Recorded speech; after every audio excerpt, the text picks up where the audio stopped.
Let's have a show. Let's have a show. Let's have a show. Lock the doors. Put down the blinds. Oh, we're having a Kiki? Show. We're gonna have a show. It's time for some science. We're gonna have some show. Oh, show. Yo, show. Yeah, show. Hey, show. Show. This is TWIS.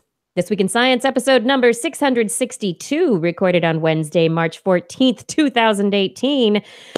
3.14 spiders baked in a pie.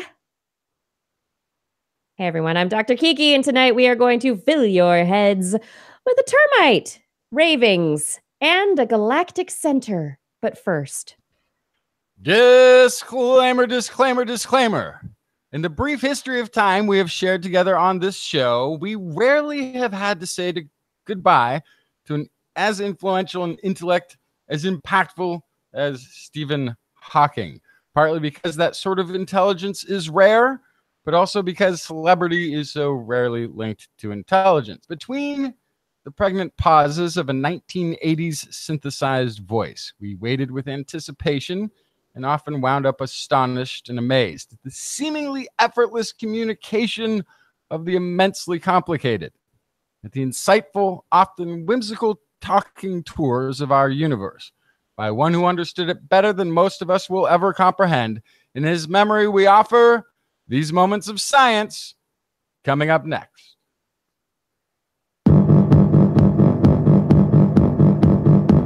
I've got the kind of mind I can't get enough. I want to learn everything. I want to fill it all up with new discoveries that happen every day of the week. There's only one place to go to find the knowledge I seek. I want to know what's happening.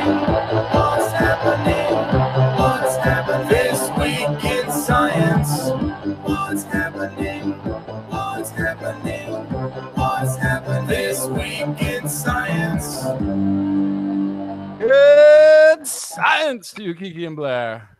And a good science to you too, Justin, Blair, and everyone out there. Welcome to another episode of This Week in Science. We are back yet again, and thank you, Justin, for a wonderful memorial disclaimer for Stephen Hawking. His influence will definitely be missed, I think. And so at that, it's a somber open. But we have much fun and much good science. Good tidings?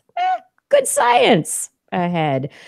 I have stories about dark matter at the galactic center, baby brain cells, and BT corn, because we got to get something controversial to some people in there somewhere. What do you have for us, Justin? Oh, I have one of those same stories. Yeah. I have the future of nursing, a walk with a dinosaur, and I'll probably have something about x-rays. Or TBD, something. I guess. We'll work it out. All right, Blair, what is in the animal corner? Oh, I have some sacrificial termites. I have domesticated mice and some spiders. Because you know what day today is? It's Save a Spider Day. It's Save a Spider Day. I mean, other people who put the month before the day in writing their date might have been more excited about Pie Day. Today, as we record, is also Pie Day. I had a piece of apple pie today. I had pizza. You had pizza pie, a little pizza pie. Yes. I had a spider pie. I've been saving spiders for this very day. Yes, pie and protein. All year. Pie and spiders. 3 and 14 spiders baked in a pie. When you go to open it, I'm going to cry. Oh, it would change that little children's song. Sure would. quite a bit. I do like it. I approve. That is Dr. Kiki approved. Oh my goodness. All right, as we jump into this auspicious day, Einstein's birthday also. Oh man. It's Einstein's birthday. It is the day of Stephen Hawking's death. It's Pi Day. It's also Save a Spider Day. This is a big day in science. There's a lot going on in There's March, a yeah. lot going on. And so as we jump into the show, I want to remind you all that you can subscribe to this podcast if you are not already subscribed on iTunes and Google Play, Podcast Portal, Stitcher, Spreaker, and TuneIn. You can find us on YouTube and Facebook. Search for This Week in Science, or just visit TWIS.org where there's a big subscribe button. Click it, and it makes it easy. But now it's time for the science. All right, so my first story of the evening has to do with brain cells, the mysteries of the brain. And when I was first getting interested in the brain, this is pre-grad school, pre-PhD, humans did not grow any new neurons in their brain after babyhood, after being born. It was knowledge. You have the number of neurons in your brain when you're born that's the most neurons you're going to have your entire life, because that point forward, they're all dying. Yeah, it's like brains and ovaries. Exactly. Set grouping. And I think fat cells. That was another though. And fat cells? Really? Yeah, I don't know fat that. cells were thought not to actually go anywhere, but they just would shrink or enlarge. Right. Okay. Well, this is brain cells. While I was getting my degree in the 90s, it was a while back. I hear people calling it a time that they're nostalgic for now. Yes, I saw that as well. Stop that right now. Anyway, while I was in grad school, there was some work done by a researcher named Rusty Gage and others who posited that there were indeed new neurons being born in the human brain because they had found such neurons in the mouse and the rat brain. So because they had been found in other mammalian brains, these neurons, and there was lots of evidence after that with different species of mammals in different instances, labeling. There was this wonderful label called BRDU where you could inject the animals with it and then slice up their brains, and it got into dividing cells. And so basically, if a cell was undergoing cellular division, birthing a new cell, if a stem cell was creating a new neuron, you would catch it. And those cells would then be labeled. And we found them. We found them in the bird brain. We found them in the mouse brain, in the rat brain, new neurons all over we found them in other primate brains. The smoking gun, however, was not really found in humans until much later. And then it was said there was evidence from the nuclear bombs, the testing during the 50s and 60s of nuclear bombs during the Cold War. The nuclear radiation that got into the air was getting into dividing nerve cells. And so people died, and then they donated their brains to science. And then old brains had these labeled cells. They had nuclear radiation in them. There were these cells in the hippocampus, the area of the brain that is responsible for new memories. And so everyone said, it's got to be true. You get new memories because you're growing new neurons. But yeah, science, it just keeps ticking over, and there's new evidence all the time. And well, the new evidence now is that no.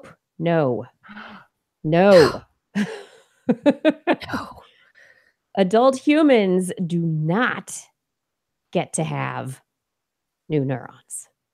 Yes. What? Yeah. And so there is a new study. It's published in Nature this last week that completely contradicts the last 20 years of research in this area that has been saying that adult humans, the hippocampus, it's still dividing.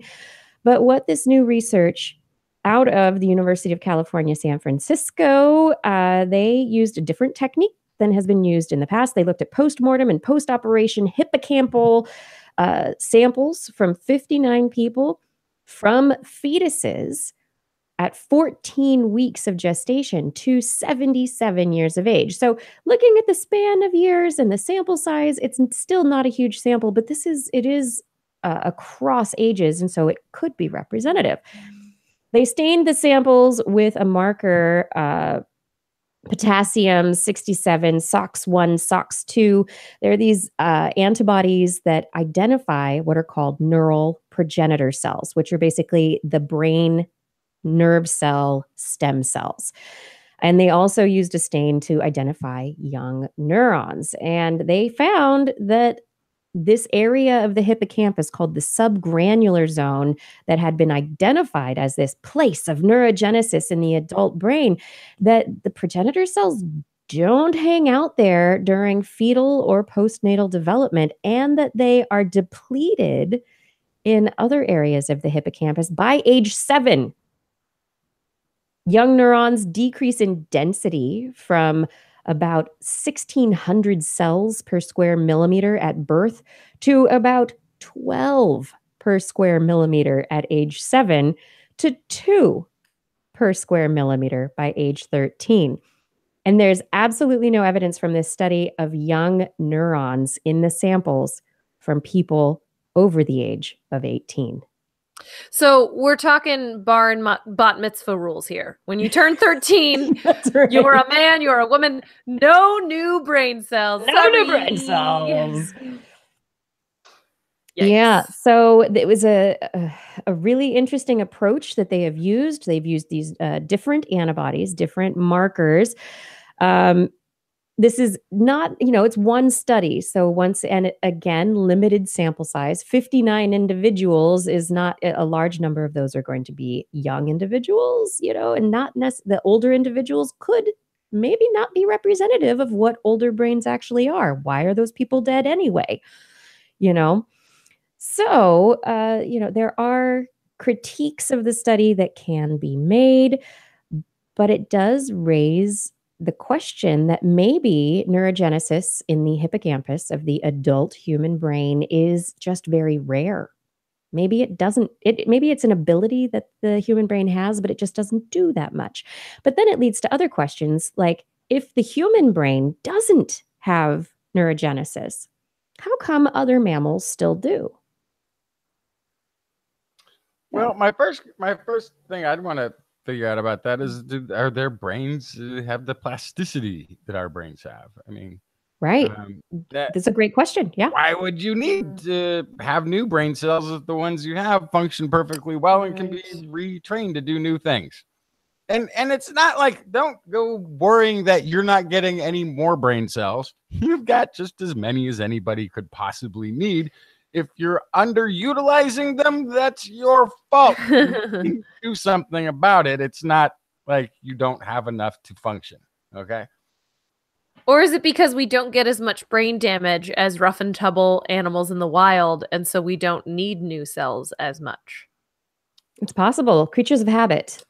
Yes. Yes. Are mice rough and tumble? I don't know. They certainly can be. I mean, if you're getting chased by something, running around, trip over yourself, jump down a hole, etc. Yeah. So the question now is, okay, this methodology that was used, was it a correct methodology? Should we go back and test it again?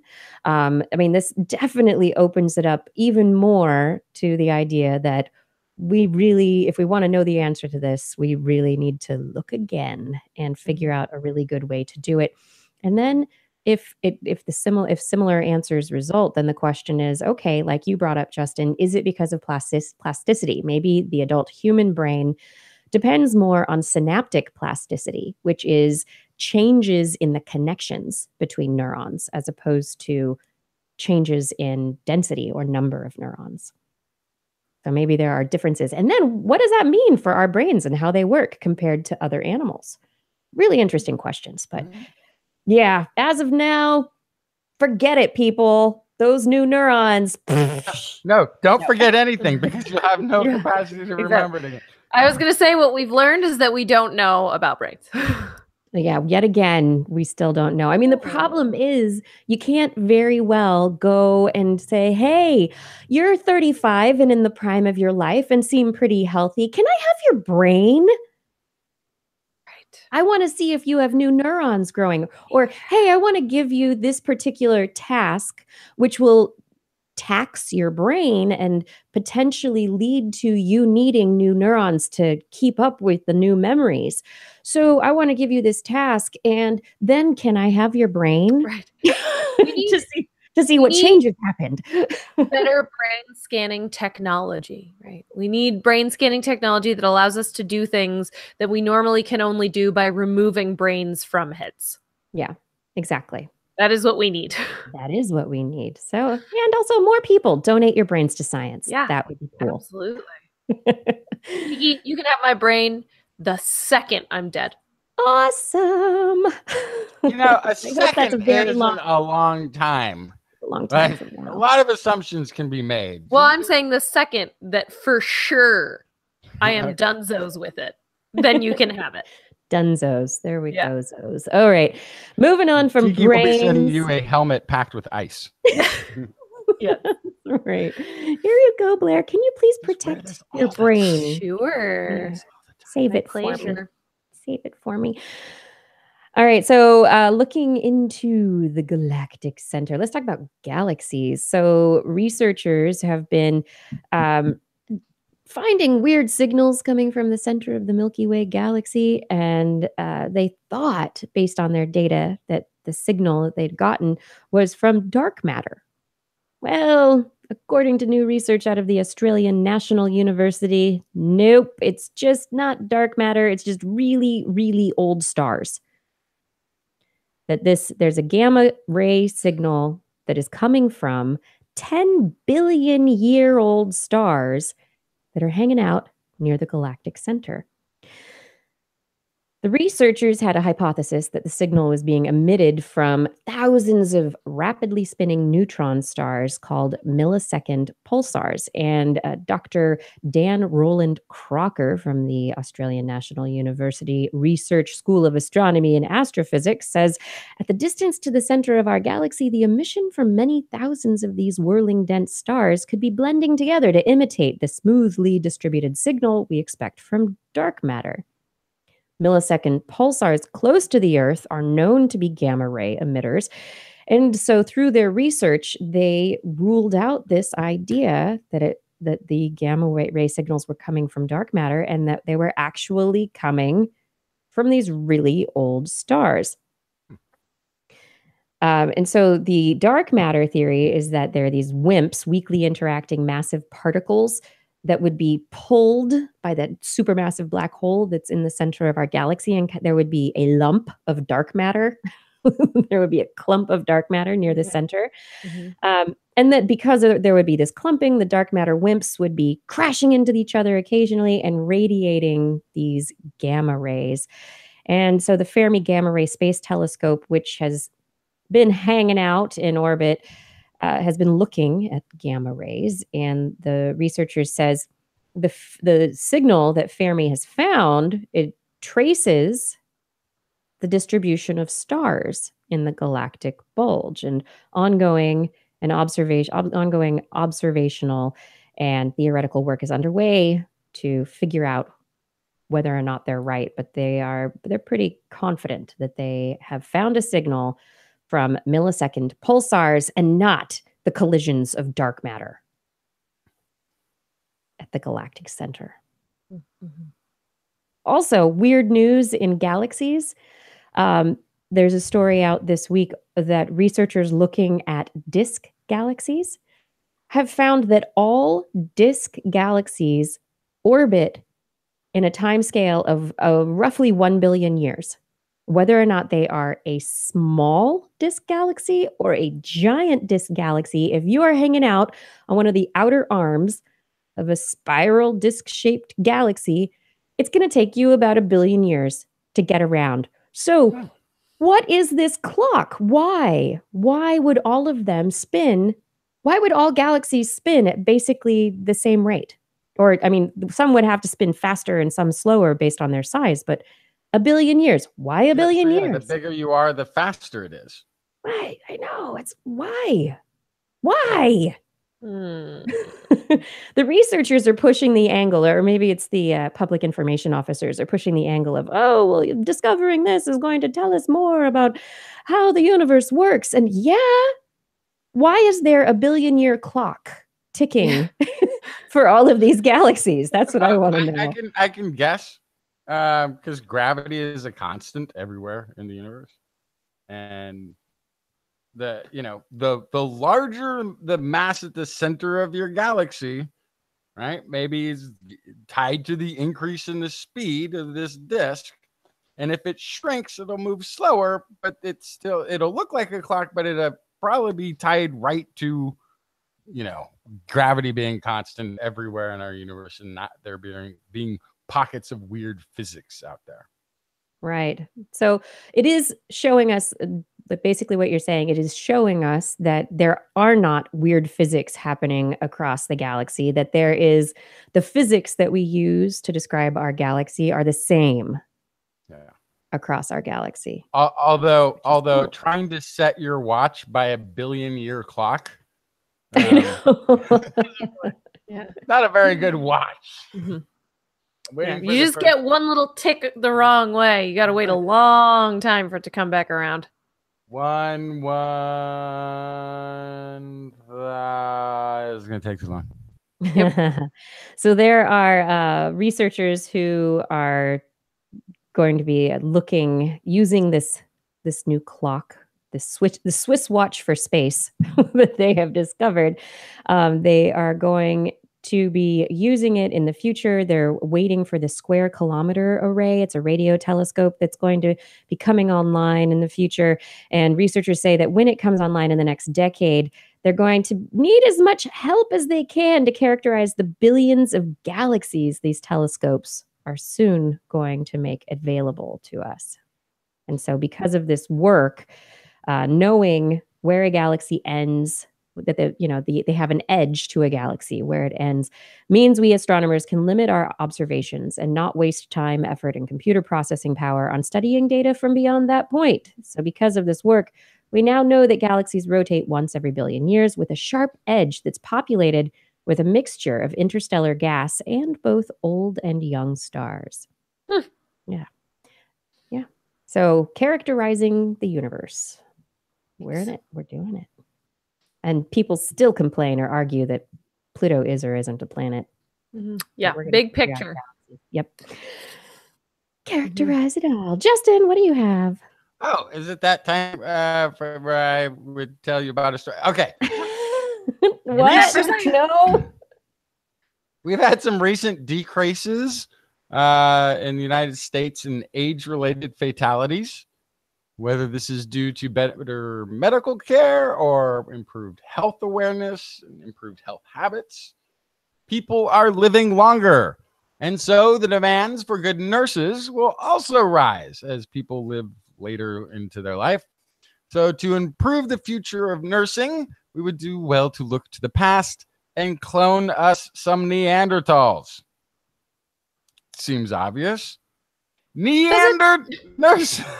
I don't know. Maybe it's only obvious to me. Yeah. Neander nurses. Maybe it'll be obvious by the time I finish this story. A study by University of York reveals that Neanderthal healthcare was caring and effective. Researchers argue that they can provide that the care provided was widespread and should be seen as compassionate, knowledgeable, and also, what's uncalculated is what they're going to say. So that it wasn't you weren't getting paid in mammoth bones to take care of somebody, right? New analysis, the team suggests they were generally caring of their peers, regardless of the level of injury. This is lead author Penny Spickens, senior lecturer in the Archaeology of Human Origin at the University of York. She says, our findings suggest Neanderthals didn't think in terms of whether others might repay their efforts. They just responded to their feelings about seeing their loved ones suffering. Most individuals archaeologists know about had severe injuries of some kind. So this is kind of a known thing. That's a rough and tumble life, that of the Neanderthal. They got broken this and split that and got the dental thing here and the crack over in the skull over there. And it's a rough life to be a Neanderthal. So they've seen lots of injuries over these.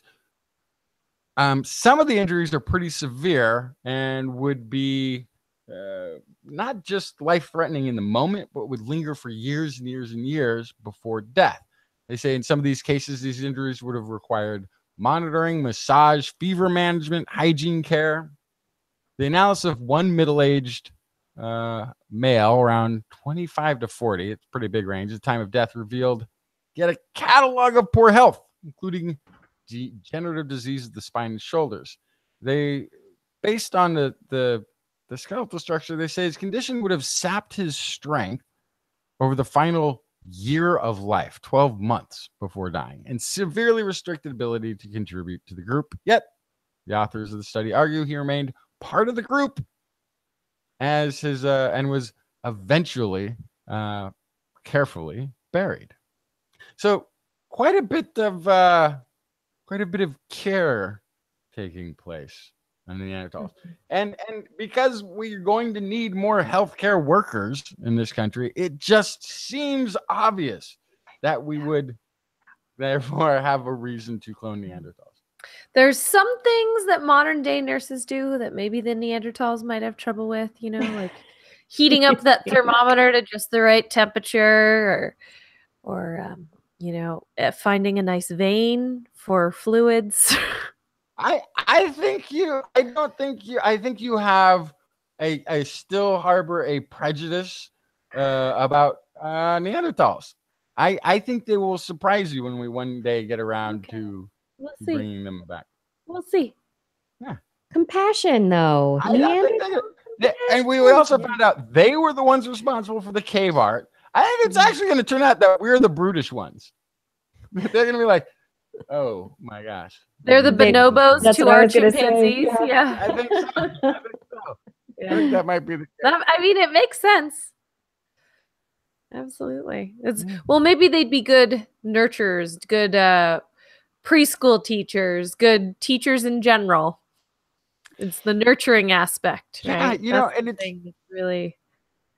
It is, and it's also, and I get why we might not have expected it, because this is a nomadic hunting population. You've got to be on the move. That's the women are part of the hunt. The kids got to grow up quick, and they actually do grow up faster than our children do. So they can be mobile, so they don't have to be carried around, so they can fend for themselves. So then, you know, finding out that they really took time to take care of their ill and their fallen, you know. Yeah, paints a much different picture than we may have had before. There you go.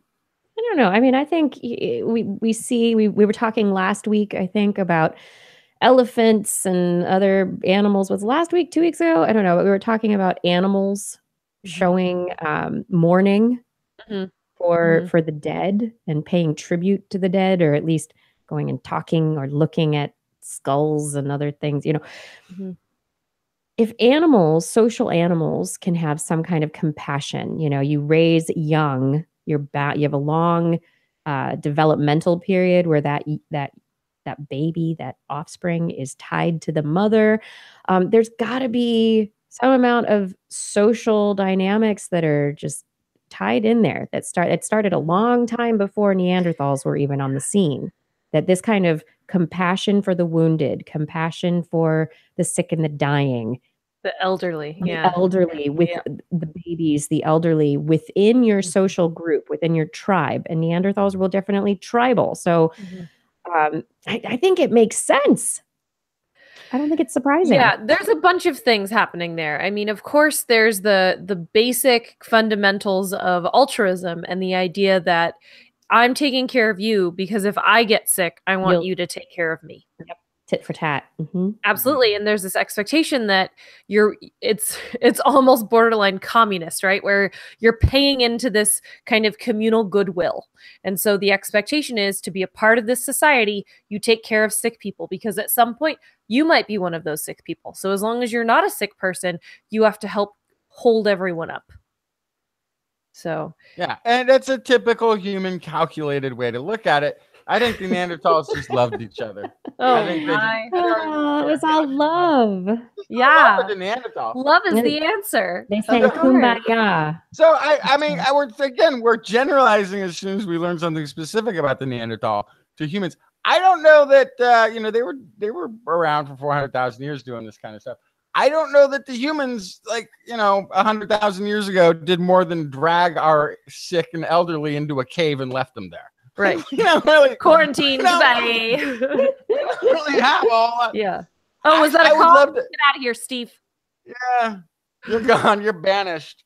I don't know. The picture that's coming out, the picture of the Neanderthals is a very sweet and caring and artistic civilization, almost culture, that they were artists. Maybe they were poets. They loved one another. And then these brutish chimp human whatevers show up and just ruin everything.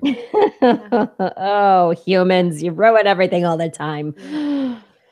This is This Week in Science, everyone. All the humans are here. Or wait, no, is it spiders yet? No. Is it time for pie? No. Do you know what time it is? What time is it? Time for Blair's Animal Corner. Oh, I know what part of the show that is. That's the part with Blair. She loves our creatures, cried and small. Biped, millipede, no pet at all. If you want to hear about animals, she's your girl. Except for giant pandas and squirrels. Animal Corner. What you got, Blair? I have the perfect story to just continue our conversation of healing the elderly, caring for each other, and animals that don't really prescribe to that theory at all. Termites. Termites, turns out, are not as nice to their elderly. Don't believe in the whole nursing technique. So they're not like ants. A couple weeks ago, actually, speaking of ants, we talked about ants that go out, hunt, kill, and eat termites. Well, what do those termites do to try to ward off those killer ants?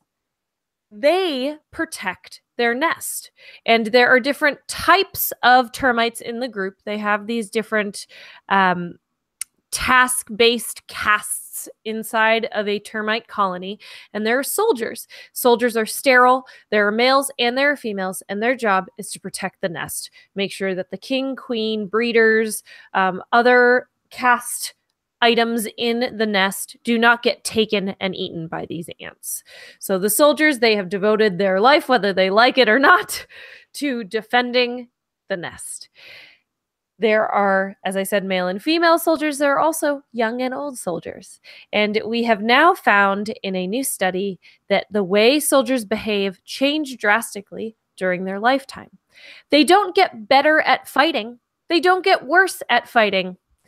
They just get put in the less than ideal spot to defend the nest as they get older. Yes. So this is called polyethism, and that basically just means that their job or their tasks change as they age. So older soldiers are engaged in frontline defense more than younger soldiers. And this is, as I said, not dependent on their ability to fight or how good they are to fight. It's not like they're thinking the older soldiers are weaker, they're not as good, stick them out front, they're expendable. No, they are just as good at fighting, also because those termites at the front of the nest basically are living plugs. So they basically just wedge themselves into these openings to the nest. Oh my goodness. In order to block passage into that nest space. There's So- a leak in the dike. There's Yes, a leak. Look at home. Yeah. So there was termite no plugs. significant difference in behavior between the young and the old. Young male and young female behavior exactly the same. However, this is super weird, and they didn't really have a good explanation of why. Old males and old females acted a little bit different. Old females were put in frontline defense positions more than males in a statistically significant larger amount.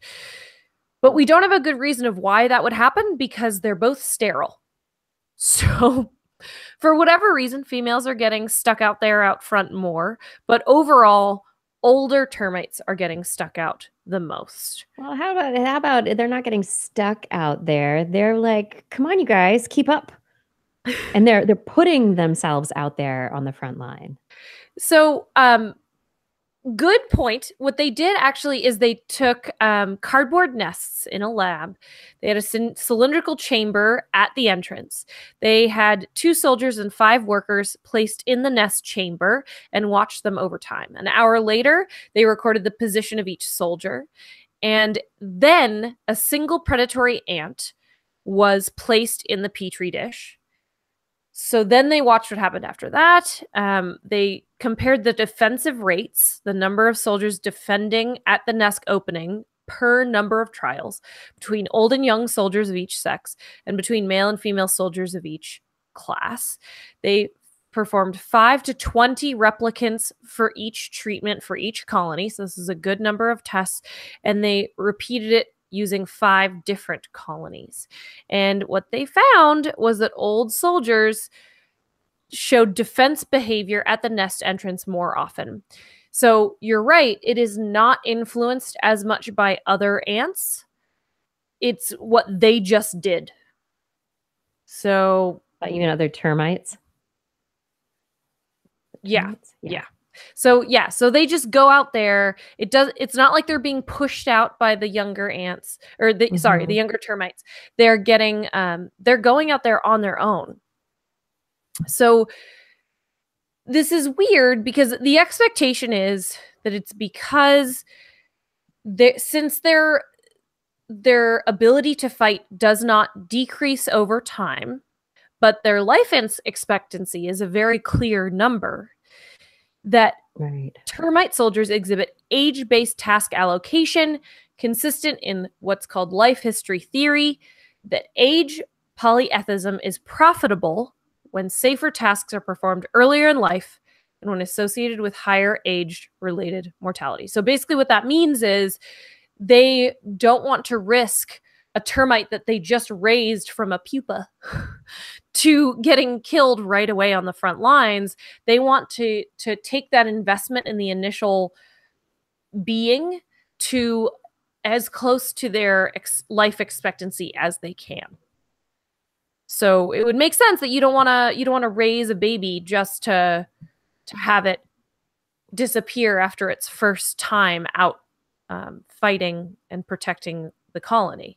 You want it to do a job for a while before you put it in the high risk scenario. Yeah, it is interesting though, the difference in how the sexes ended up in their distance from the nest and how they distributed their tasks. And so what is it about, even though they're sterile, like you said, what is it about their tasks, their jobs within the colony that lead them to these particular places when push comes to shove? Yeah.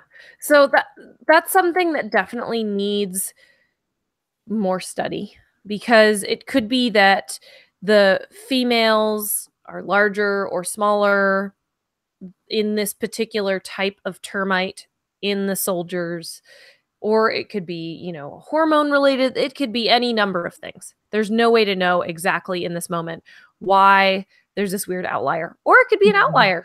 If they repeated this study, there could be no difference between older males and females. So this is just a preliminary study. This is the first time they've seen this. It's time to examine these little elements further, but it's pretty interesting. I love that inside the nest, when the younger termites are close to the center of the nest where the king and the queen are. They are really fighting, and they are kind of fresh, and that's where they put all of the newest recruits. But out on the outermost circle, protecting entrance into the nest, they're just living plugs. Protect the babies. Plug the holes. Plug the holes. But they're not any worse at fighting. No. But they just become just termite holes. Plugs. Termite plugs. Termite plugs. So All there we right. go. And then moving on to something perhaps much cuter than termites, domesticated mice. If you've ever known anyone who has a pet mouse, when you get a pet mouse, it looks very different from a field mouse. There's a bunch of differences, but they kind of have droopier ears. They have big ears. They usually have very interesting patterns on them. They have splotches of white and black and brown, and their snout is actually a lot shorter than field mice. There's a few other things. But a 15-year-long study in Switzerland looked at mice, wild mice, and they were specifically planning on looking at disease transmission, but they kind of stumbled across a crazy different result. So in 2002, they trapped mice and then they let them go in a barn where doors were only small enough to allow mice to go in and out, but to keep predators out of the barn.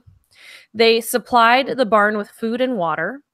And just because it was a barn and it was shelter, it was also not as exposed to the elements, warmer in the winter, all this kind of stuff. And then Sounds like mouse nirvana. Yeah, absolutely. And so as you might expect, a lot of the mice decided to stay. Over the next 15 years, they saw the population grow inside this barn, and they studied how they saw the population change. In 2006, so after 4 years into this study, they noticed that some of the mice began developing small patches of white fur. This is something that does not happen in the wild, but again, it's in the pet trade for mice. More time passed. They started seeing more and more white patches. And by 2016, so 14 years into the study, the number of mice with white patches had doubled. They also found head size had changed. Heads became smaller by about 3.5%, and their snouts got shorter. So what does this sound like? Justin, you were just talking about it last week. It sounds like the fox study. It sounds like things that they've noticed when there's comfort when the mother is giving birth and gestating the children, and so with those lack of fear hormones going out there, it also shows up in the offspring. Yeah, so these are a lot of things that they saw in Siberia with the foxes. The difference between the fox study and this one is that they weren't necessarily trying to tame the foxes, but they were using selective breeding. So they were choosing the less aggressive foxes to be allowed to breed. So there was some actual kind of selection of which genes were going to go forward. In this case, they did not make any selections on the parentage of these mice. It's possible that it was kind of a self-selection based on who decided to stick around in the barn. But there is definitely a lot of overlap here in the things that we saw with the foxes, which was much more deliberate than this thing that was just kind of like, here, be in a barn if you wanna. And the mice totally changed. So Charles Darwin called this domestication syndrome, when animals got floppy ears and got the big puppy dog eyes and stuff like that. But what's really interesting here is that we weren't trying to get domestic mice. We were just giving them a place to be that was not the wild, and still got essentially domestication symptoms from this mouse population. So something is happening here. To me, it sounds like a gene linkage. It sounds like something that's connected between having a likelihood to stay in one place, or having some inbreeding, or there's all sorts of things here that potentially could trigger these other things that are related. It's also possible, like Justin said, that it is extremely hormonally linked. That could be a huge part of it. So we've seen that hormone before. signals could also Yeah. be linked to genetics. So seen it's that- probably an and instead of an or. And it's actually, I think, one of the earlier indications of things they were looking into when it came to epigenetics. Like, why is it when you raise the same kind of animal in one in a very relaxed, protected environment and one that's not, you do see these same sort of changes that you see with the foxes, and now we're seeing with the mice. So my instinct would be that some of the mice actually are getting to hang out in the barn a lot.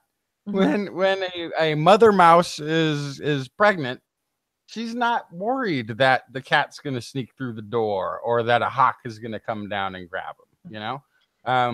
Yeah, but it could Also also on be influenced Sunday- by the fact that the individuals choosing to stay in the barn are creating a selection of a genetic pool. Absolutely. Absolutely. I think that'd be part of Probably it too. both.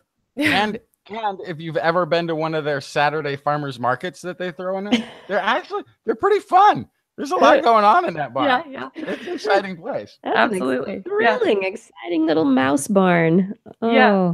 Well, researchers in this case are convinced that it has to do with the neural crest of the mice, a group of cells involved in early development. So that would be potentially something related to both of the things we were just talking about. Yeah, it could be affected by epigenetics and hormonal influences. Could also be affected by just genetic selection. Yeah, absolutely. By those animals that are more likely to follow a path to stay in the barn. But there we go. So this is another reason for me to believe that we did not domesticate cats. Cats domesticated humans or domesticated themselves, which I think about all the time. We very clearly domesticated dogs. There's conversations about how that began and whether that was a dog-initiated event, but then there's all these other things that happened as a result. And after that movie comes out, that's going to be coming out this year about the dog evolution thing, this made-up story. Oh my goodness! I haven't even heard of that. Yeah, there's some movie coming out about old cavemen type people and dogs or wolves, and how the first relationship must have gotten started. And it's like I saw it. It was a preview before another movie, and it made me cringe the whole time because I know people are going to be like, "This is how it happened." That's exactly how it happened after they see the movie. But it's a movie. There will be a huge spike in husky adoptions and husky breeding from that, and wolf dog hybrid adoptions and attempts to get those as pets. So you heard it here, folks. Yikes! Blair's making a prediction. Don't do that though. Get the right dog for your household, if at all, if you can be a responsible pet owner. But the reason I brought all of that up is that cats have a lot of things about them that are really, really, really similar to wild cats, the domestic cats. And I still am pretty convinced that they did it. That they said, I'm going to hang out where these humans are because they have some good stuff going on over here. And that they kind of have developed some of these the kitten faces and a lot of these things that cats have as a result of this kind of genetic or hormonal or both divergence. But self-selection as opposed to through enforced breeding, you think? Yeah. That is my expectation. Interesting. All right. Well, we'll see if research bears out your hypotheses, your predictions. Yes. Someday. But for now, it is time for us to take a break, and we will be back in a few moments with more This Week in Science. We have another story or two. I've got BT corn. We've got some Chinese space junk and spiders. Hopefully a little bit of nightmare juice for you coming up. And mammals before dinosaurs. Mammals before dinosaurs? What? Okay, we need to talk after the break. This is This Week in Science. Stay tuned.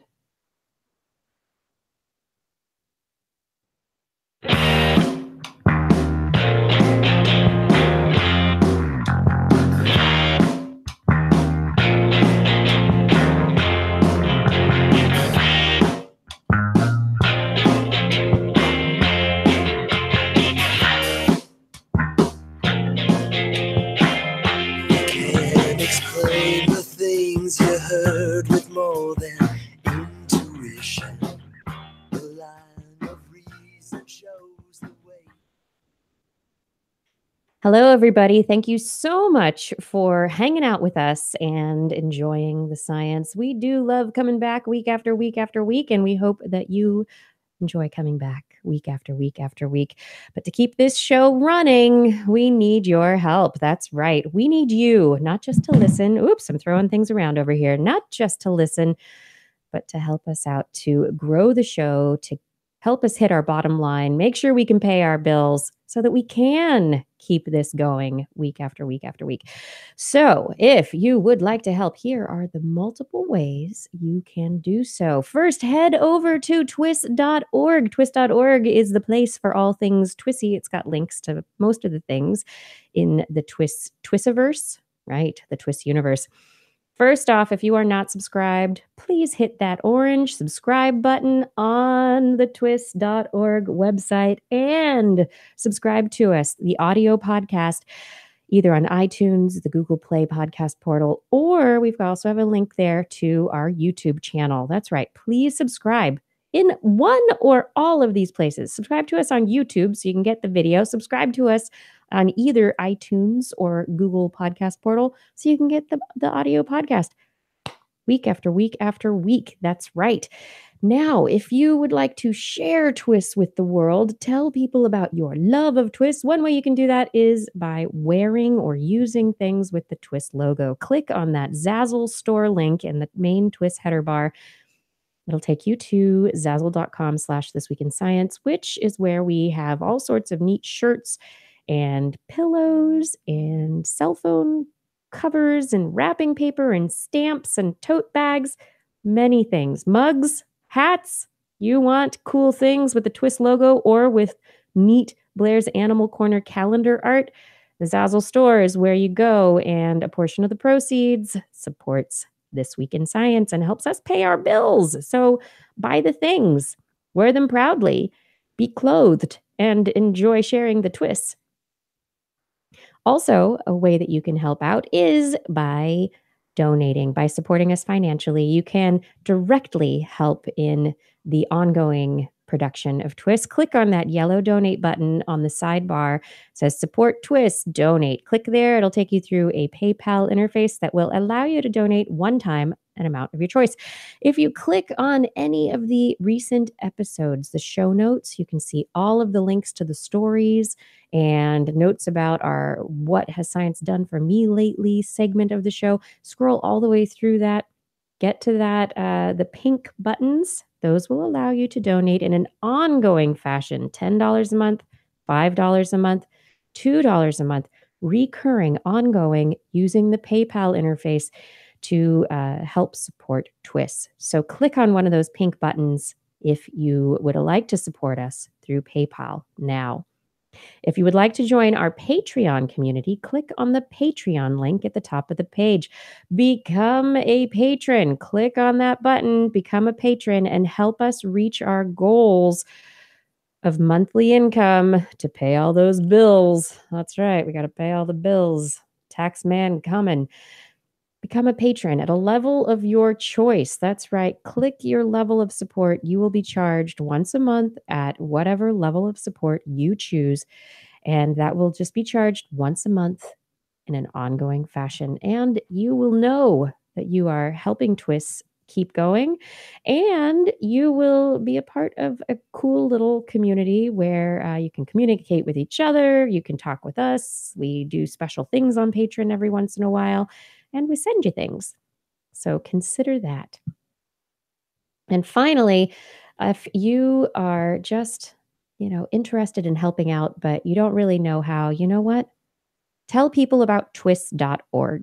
Send them to TWIS.org and get them to subscribe. Because the more we grow, the more we can do.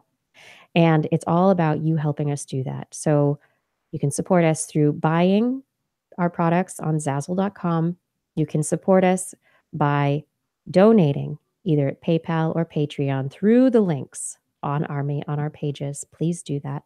Or by sharing TWIS with other people. Please do something now. We really appreciate your support. We appreciate you being here with us week after week. We couldn't do this without you. Thank you so much for your support. Convinced that the lives that they lead need adjusting, they drive to the bookstore and blindly start trusting the miracles and cures all laid down in black ink, never even bothering to stop and think.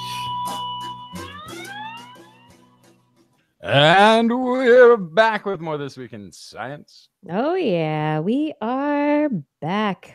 Okay, it is time for that wonderful segment of the show I like to call This Week in What Has Science Done For Me Lately?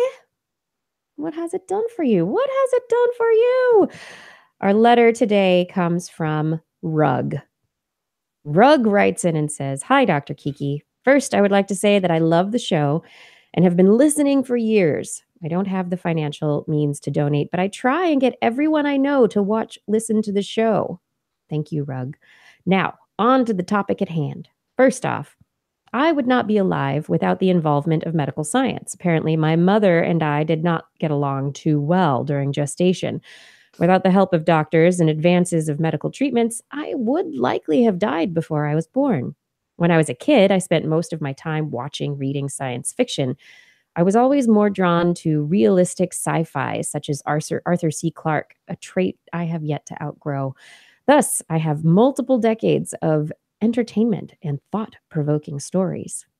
I've always had a knack for technology, rather it be electronics or computers just being very complex electronics.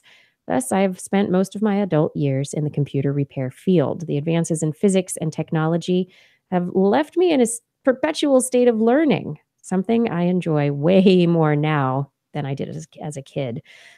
Both of my kids have had life-saving medical treatments, without which I would not have the two most precious things in the world to me. My girls have grown to be amazing people. My oldest is wanting to move to California for college and considering UC Davis as a likely destination for a degree in genetics. I think in large part for listening to your show." Haha, that's right, UC Davis. I can promote that here. What has science done for me lately? My life, my kids' lives, a career, and basically everything I enjoy and hold dear in this life. Yikes, that's a lot. It's a lot. Thanks again for an awesome show, Rug. Thanks, Rug. Yeah, that's awesome.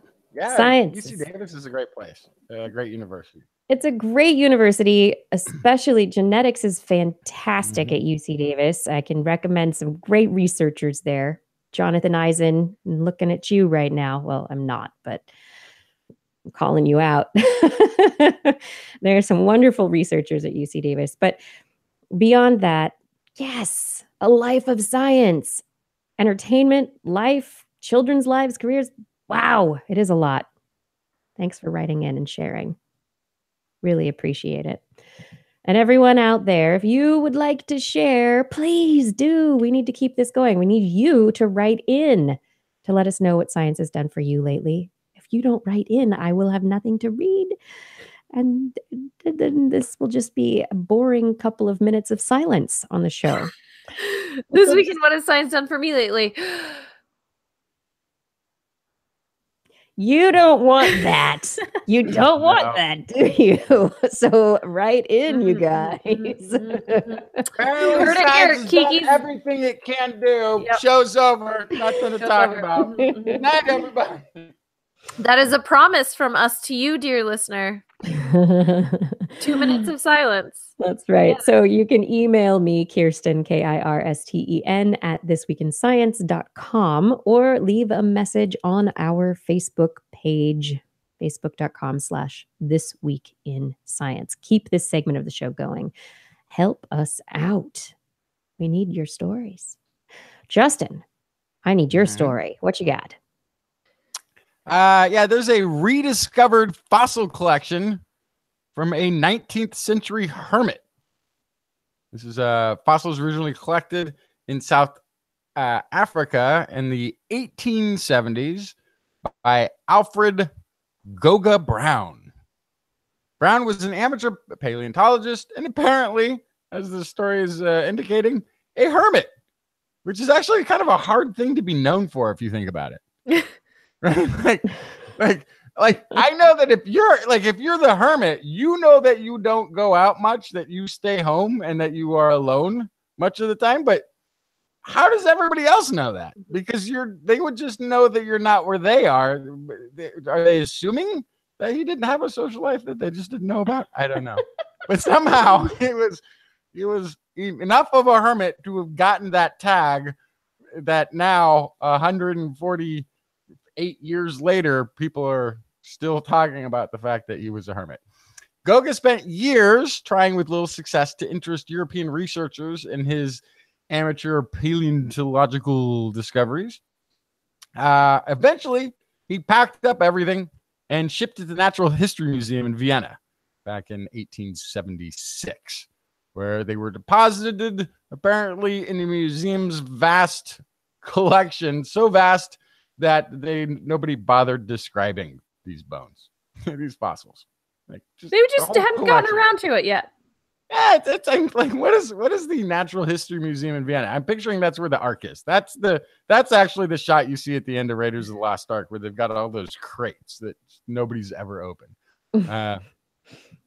Quotey voice. Although we tend to think of paleontological discoveries coming from field work, many of our most important conclusions come from specimens already in museums, says Dr. Christian Kammerer, research creator of paleontology, North Carolina Museum of Natural Sciences, and the author of this new study.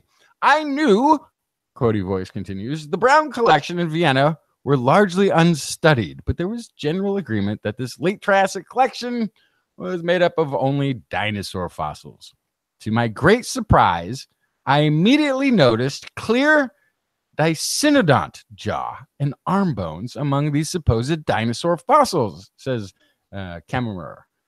As I went through this collection, I found more and more bones matching a Dicynodont instead of a dinosaur, representing parts of the skull, limbs, and spinal column. This was exciting. Despite over a century of extensive collection, no skeletal evidence of a Dicynodont had ever been recognized in the late Triassic of South Africa. So, before the dinosaurs, around 260 million years ago, a group of early mammal relatives called Dicynodonts were the most abundant vertebrate land animals. These were plant eaters with tusks, turtle-like beaks, and were thought to have gone extinct by the late Triassic period, 210 million years ago, when dinosaurs first started to show up on the scene, as it were. Now, there was in the 50s some suspiciously Dicynodont-like footprints found alongside dinosaur prints in South Africa, suggesting the presence of late surviving phantom Dicynodont unknown in the skeletal record. But because it was not in the time frame that scientists at the time, paleontologists at the time, had already figured out everything and weren't looking for new information, I suppose these were disregarded because they didn't have any other dots of data. And I don't know how you would disregard something like that. But again, it's footprints and it looks like it could be from that creature, but we know there's a lot that we haven't discovered, so it wasn't necessarily tagged as that. So within this collection, now, tons of evidence that's telling them, yeah, look at this. This they were there, so maybe those other footprints were not out of place. Actually, maybe this is exactly it's exactly what we had found. So these fossil footprints, basically, there were these Dicynodonts that were around. So the footprints are a separate discovery. These are ones that they'd seen that would have put them walking with the dinosaurs, not extinct before the dinosaurs had arrived. Right. They thought they were extinct, but then no, maybe they were still around. But that was in the 50s, and they went, man, it's the only piece of information we have. We don't even know that these things were in South Africa, and so this doesn't make sense. So having evidence, skeletal evidence of them from that formation in that area says, oh, okay. So now we have fossils of the Dicynodonts there in that area of South Africa, where we had these footprints that we thought might be from one, and now it kind of is harder to refute that other evidence. Mm. And part of this is a part of why it's I guess they were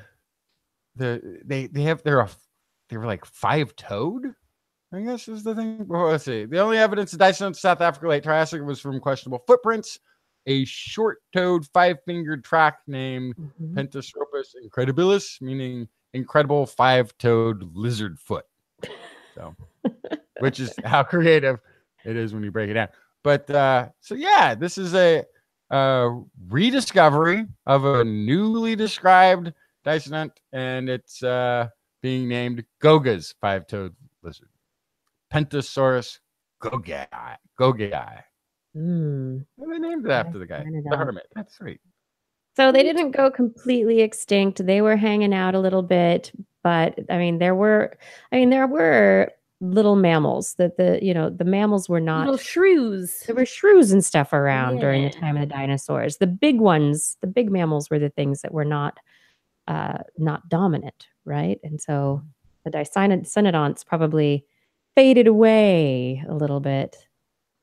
Dinosaurs and others like them faded away. These plant eaters were taken over by dinosaurs. And again, like as much as we know, there's always a bunch more that we don't. But we seem like that we run into these stories with some frequency on this show, where a piece of evidence, whether it's a human remains in a cave in the Yukon, or bones found or tools found in an area where they thought that were too old for an hominid to have utilized them.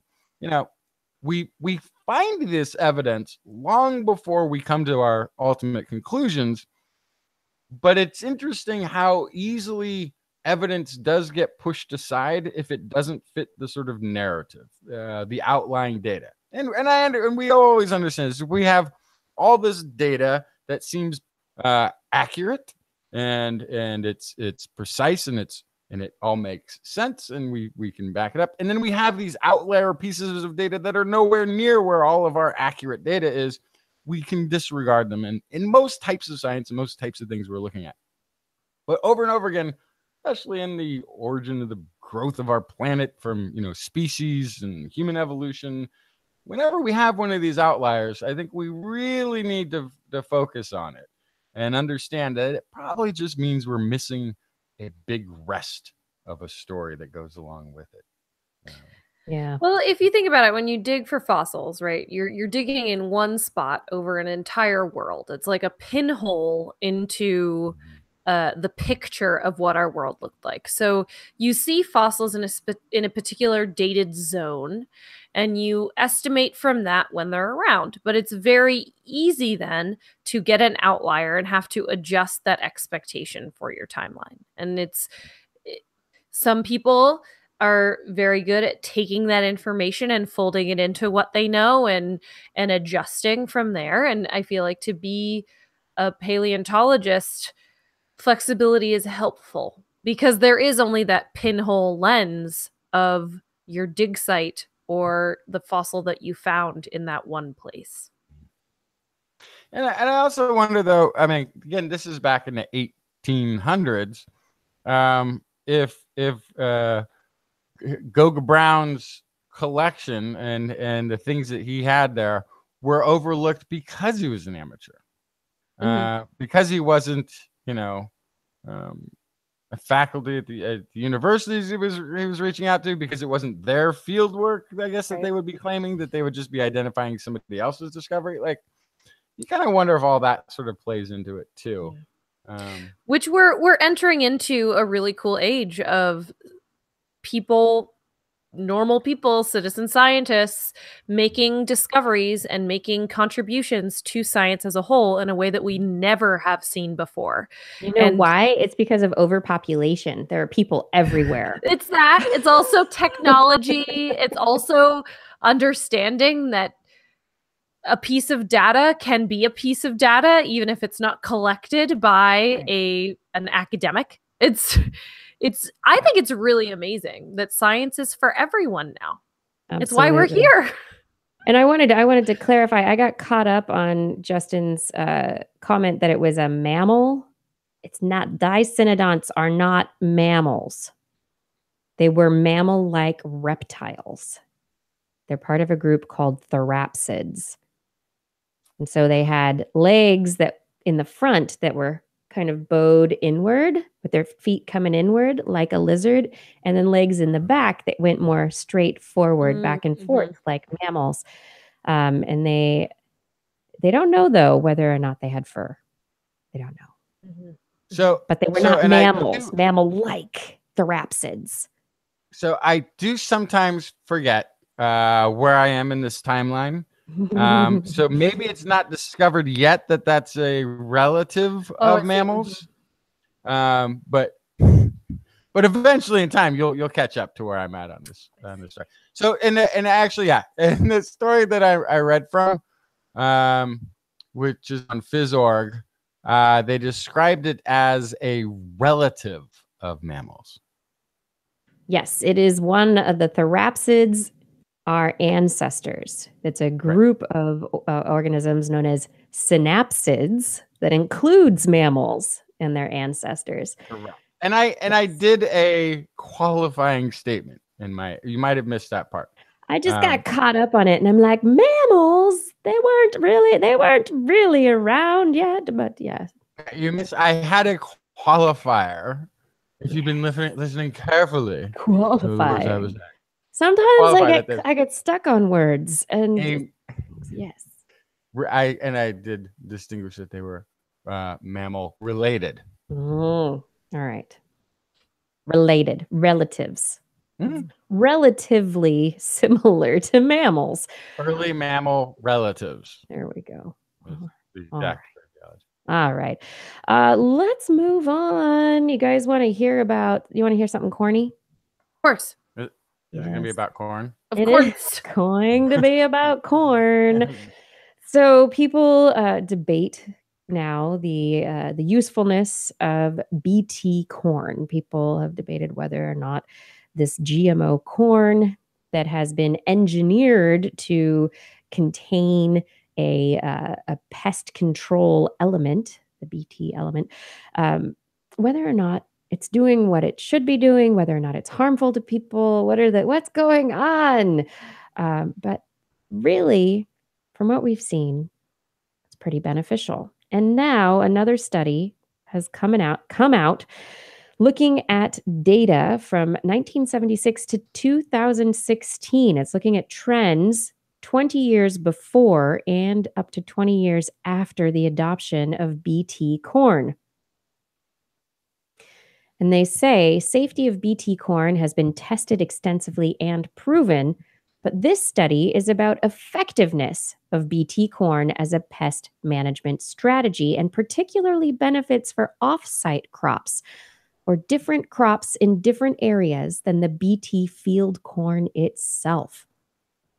This is the first paper published showing off-site benefits to other host plants for pests like the corn borer, which is a pretty significant pest for other crops like green beans and peppers. And according to Dr. Galen Dively, Professor Emeritus and Integrated Pest Management Consultant in the Department of Entomology at UMD, he's saying we're seeing really more than 90% suppression of the corn borer population in our area for these crops, which is incredible. It's huge. And they have found that BT corn, which was first adopted and introduced in 1996, it now makes up over 80% of our current corn plantings. So it's the significant proportion of the corn that's being planted in the United States. They estimated populations of pests using pest traps, and they looked at different spraying regimens for different pests, and they found significant reductions in not only the pest populations, but also less pesticide spraying. Since the BT corn was adopted, the researchers say there would be no recommendation to spray for the corn borer given the current population. And this paper can track trace that back to BT corn adoption. What's more, by looking at the actual pest infestations and damage on actual crops over 40 years of data, we took it a step farther to see the benefits on all sorts of crops and the declines in the actual pest populations. We're able to see the results in theory and in practice on actual crops and in the real pest populations over a long stretch of time. And so the next thing that they want to do, which they haven't done, is to quantify these benefits, ecological benefits, in terms of economic benefits. So how many millions of dollars have been saved by not spraying pesticides, and also by saving the crops using BT corn.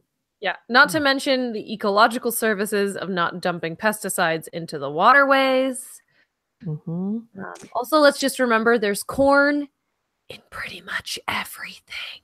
Pretty much. If you enjoy your American foodstuffs, don't mess with the corn. No, whatever you're doing, corn farmers, keep at it. You're doing a great job. Yeah, so this is published in Proceedings of the National Academy of Sciences, and the take-home message here is that this is the vast majority of corn that is being used currently. It is reducing the amounts of pesticides that are being used, so there are less pesticides being used in the environment. Pest numbers are down not only in the crops, the BT crops themselves, but in adjacent crops, which is interesting. Just overall pest numbers are down in those areas. And so it's a bad neighborhood for them. They're just not even trying. Yeah, bad neighborhood. So there are lots of benefits going on. Lots of benefits from the BT corn. We are where we are today thanks to genetic engineering. Let's not forget that. It's a tool. And so the researchers are trying to emphasize that this is not necessarily the only thing that should be used, or it shouldn't necessarily be completely relied on, but it is one of the tools in what should be looked at moving forward as an integrated pest management toolbox. So what other tools are in that toolbox, and what other things should be used? Because there is going to be a time at some point, probably, where pests will evolve or adapt to and have BT resistance, which then will lead to more pesticide use. And but it's fun for now. It's fun for now. Delicious corn. Delicious corn. Corn products. Justin, do you have another story? I do. But first, I've got a question for the both of you. What do spacecraft, newborns, and endangered shellfish have in common? Babies who are allergic to shellfish are being sent into space. Oh, you already know the story. Okay. Yeah, I got nothing here. Researchers at the University of California, San Diego School of Medicine have developed a microbial detection technique so sensitive that allows them to detect as few as 50 to 100 bacterial cells present on a given surface. What's more, they can test samples more efficiently, up to hundreds of samples in a single day. So this technique was validated by sampling hundreds of surfaces in 3 different environments. 1, Space Assembly Facility at NASA's Jet Propulsion Laboratory at California Institute of Technology. 2 is at the Neonatal Intensive Care Unit, Jacobs Medical Center, UC San Diego. And an endangered white abalone rearing facility at National Oceanic and Atmospheric Administration in La Jolla, California, which is basically San Diego also. So this is kind of... It worked, basically, right? So at the Space Assembly Facility Jet Propulsion Laboratory, it's a place where NASA builds spacecraft and machinery that's going to be thrown up into space, and they are supposed to account for every biological organism that's going up with that equipment, right? Really, they don't want to put anything in there, and they're working on a microbe-free Mars mission. Like, this is one of these things that they want. So they went into this assembly facility, and out of the 3 places they looked, this was the lowest diversity, but they still detected 32 types the most abundant was Cenotobacter ewophii, which apparently has something to do with human foot traffic walking around in there. So that was sort of interesting. They went to the neonatal lab, and wow, yeah, they found a bunch of bacteria there. And this is supposed to be kind of a clean room. This is for like premature children, that sort of thing, where they're like very afraid of them getting infections and that sort of thing. It says here, all hospitals have bacteria, but this is the kind of information we don't have. What bacteria are found where, for how long? Pathogen monitoring currently requires taking samples from patients, sending them to be cultured, where lab technicians wait to see which bacteria grow in a petri dish. I don't know if they've looked into it. That's not actually how they do it anywhere. They have big machines at testing. But it's still cute that the hospital thinks that there's somebody like doing gram staining after working up a petri dish. That's not how they're going. But of course, the worst was the abalone fishery thing. So basically, what this if this tool sort of becomes more readily accessible, the real superpower of it is finding out very quickly what is the microbial content on your desk, right? And then you'll have know. Yeah, I'd rather not know. I'd rather not know about the bacteria on my phone. Really? I don't want to know about it. Okay, so then you wouldn't be interested in Dr. Justin's Not a Real Doctor phone probiotics. With one little spritz, these bacteria will keep the bad bacteria off your phone. Yes, we all know there's likely some fecal-oriented bacteria on your phone right now. But with Dr. Justin's Not a Real Doctor probiotic phone spray, those bacteria will be outcompeted by healthy bacteria. Like, but being able to quickly, so yeah, stand by. I gotta feed the bacteria on my phone real quick. Yeah. The bacterial community and population is always all around us. It's on everything. It's everywhere. It's part of the environment that we live in. It's not something for us really to fear, but knowing what, like, we're trying to learn what our microbe, our gut microbe has in store for each of us. Knowing the contents of the bacteria, the varieties of bacteria in your home, or where your children are sleeping, or where your food is being prepared, and just knowing if there's anything that you need to be worried about, or if everything's just fine and dandy. You know, I almost think I'm gonna go with everything's fine. I sort of think that a public version of this, because really telling everybody the name of, 75, 150 at 3,000 bacteria that are in their kitchen is not going to be helpful. I think that the sort of public version of this sort of thing should be like, you put this roller over the surface that you're interested in, and a little light goes green. Yeah, that means everything's fine. Green is nothing to worry about. Red is like, oh, you got a bunch of E. coli on this thing. If it's red, then you know what? Yeah, you might actually want to disinfect your counter. Yeah, but the thing here, though, is that we haven't. Have you ever heard of a report of somebody getting staph infection from their phone, E. coli infection from their phone, salmonella infection from your phone? Like, have you heard of these bad, quote unquote, bad bacteria causing bacterial infections? Like, we're worried about it so much, but more often you're getting these infections potentially from other things. Like, it's like, oh, salmonella from kale. You're That's true. The incidence of, it's not like one phone is going to cause an epidemic outbreak of a bacterial infection, but it's a question. And it's probably because you're touching it all day, every day. And so whatever community is on your phone is probably also in you. It's on you. It's in you already. Yeah. Okay. So that's close to, because the phone is now an extension of our body. So it probably has the same microbial load that we do.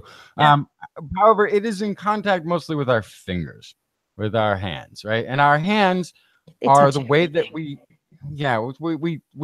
We hold the handle on the, we open the doors by the handles. We push on doors that hundreds or thousands of other people pushed on.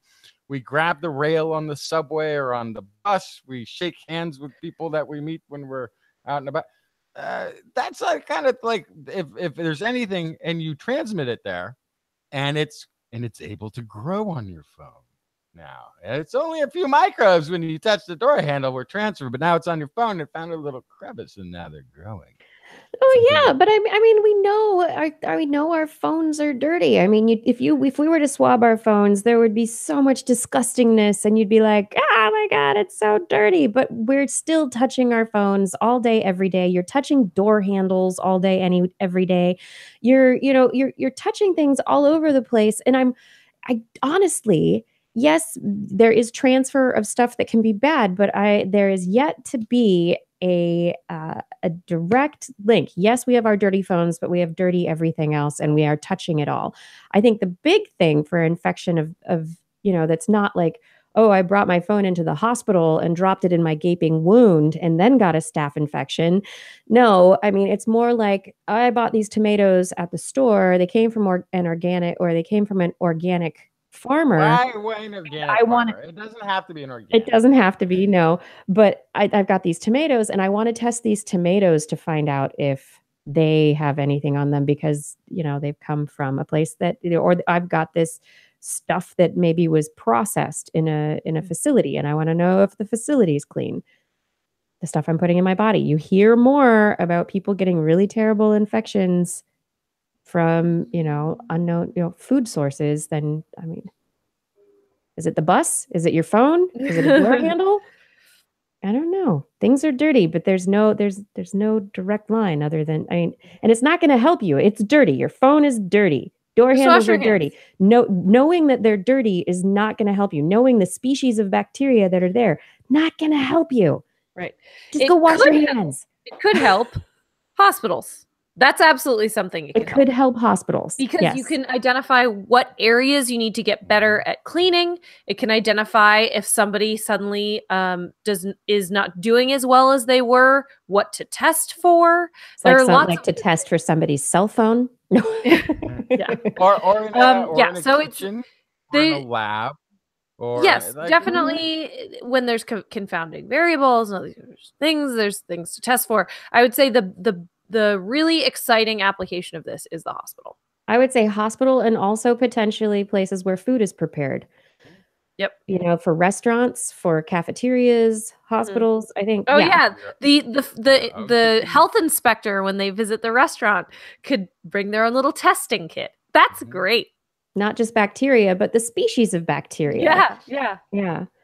Yeah. So I think it's not going to help people for personal use so much as opposed to these more institutional uses, but it's cool. Part of me does want to put one in the hands of a germaphobe. Yes. Just no, that's not nice. No, it's not nice, but it would be like maybe the tough love cure. See, it's always everywhere. Does not always work. It really pushes people in the wrong direction. I don't have tough love, but I've got some birds. Ooh, let's hear about birds. Yeah. So how about an ancient bird? Let's make it really old first. Archaeopteryx. Well, a relative of the birds, an ancestor. The toothed birdie thing. The toothed birdie thing, one of the earliest flyers. A new study that has come out in Nature Communications. Researchers using the European Synchrotron Radiation Facility used an imaging technique called propagation phase contrast synchrotron X-ray microtomography. Say that 3 times fast. Nope.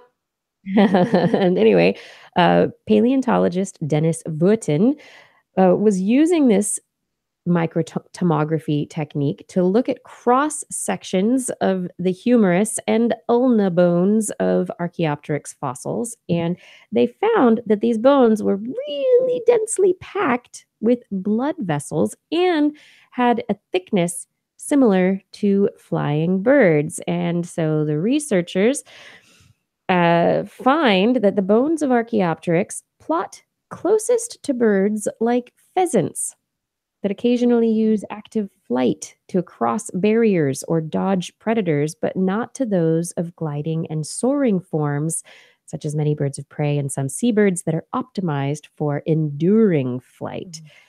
That makes sense. They had the little claws and they did a lot of climbing and they think they did a lot of walking. So that makes sense that they would be kind of peacock, pheasant, chicken level flyers. That tracks. Yeah. So the Yeah. question is, the bones could support active flight of this flapping, very active, hard on the body kind of flapping. The bones and also the blood supply could support the needs of the muscles to activate that kind of pheasant-like flapping. But researchers are still critical of this because the musculature of Archaeopteryx they don't think was sufficient to be able to produce really good active flying. So maybe it still was not flying as much as a pheasant, as high as a pheasant. Maybe it was still very short little hopping flights. But it shows that if you were to try and compare an Archaeopteryx to any bird living today, it would be most like a pheasant. Neat. Yes. So potentially it was an active flyer, just probably not taking off from the ground very dynamically. I still think it might. I still picture it as the glider because Yeah. it's got the climber claws. So maybe that's just how you get down from a tree real quick. Mhm. Yeah. Yeah, there might be a couple flaps in there. It's but like an iguana jumping out of a tree yeah, into a pool. just like that. Just like that. Just like that. But there's no pool, so they had to glide. Yeah. But You they didn't see. glide. They flapped. They didn't glide. flapped. They flapped. Yeah. They Mhm. flapped like pheasants. Mhm. And also another birdie call story. I love ravens. Ravens, the corvid family, smarty pies. Yeah, I use pie in there because it's Pie Mhm. Day. Mhm. Anyway, a new study out in Frontiers in Zoology finds that an analysis of the food calls that ravens make when they're going, ha, ha, that the ha sound that ravens make, that it indicates it's an honest signal to the call receivers of the caller's age and sex. That there are aspects of the frequency band, the temporal traits, and also the amplitude parameters of these vocalizations that indicate how old a bird is and whether it's male or female. So Yep. ravens get cranky old man voice, is what you're saying. That's hand right. Up, hand up over here. Hand up. Okay. Blair. Yeah. Blair. Yeah.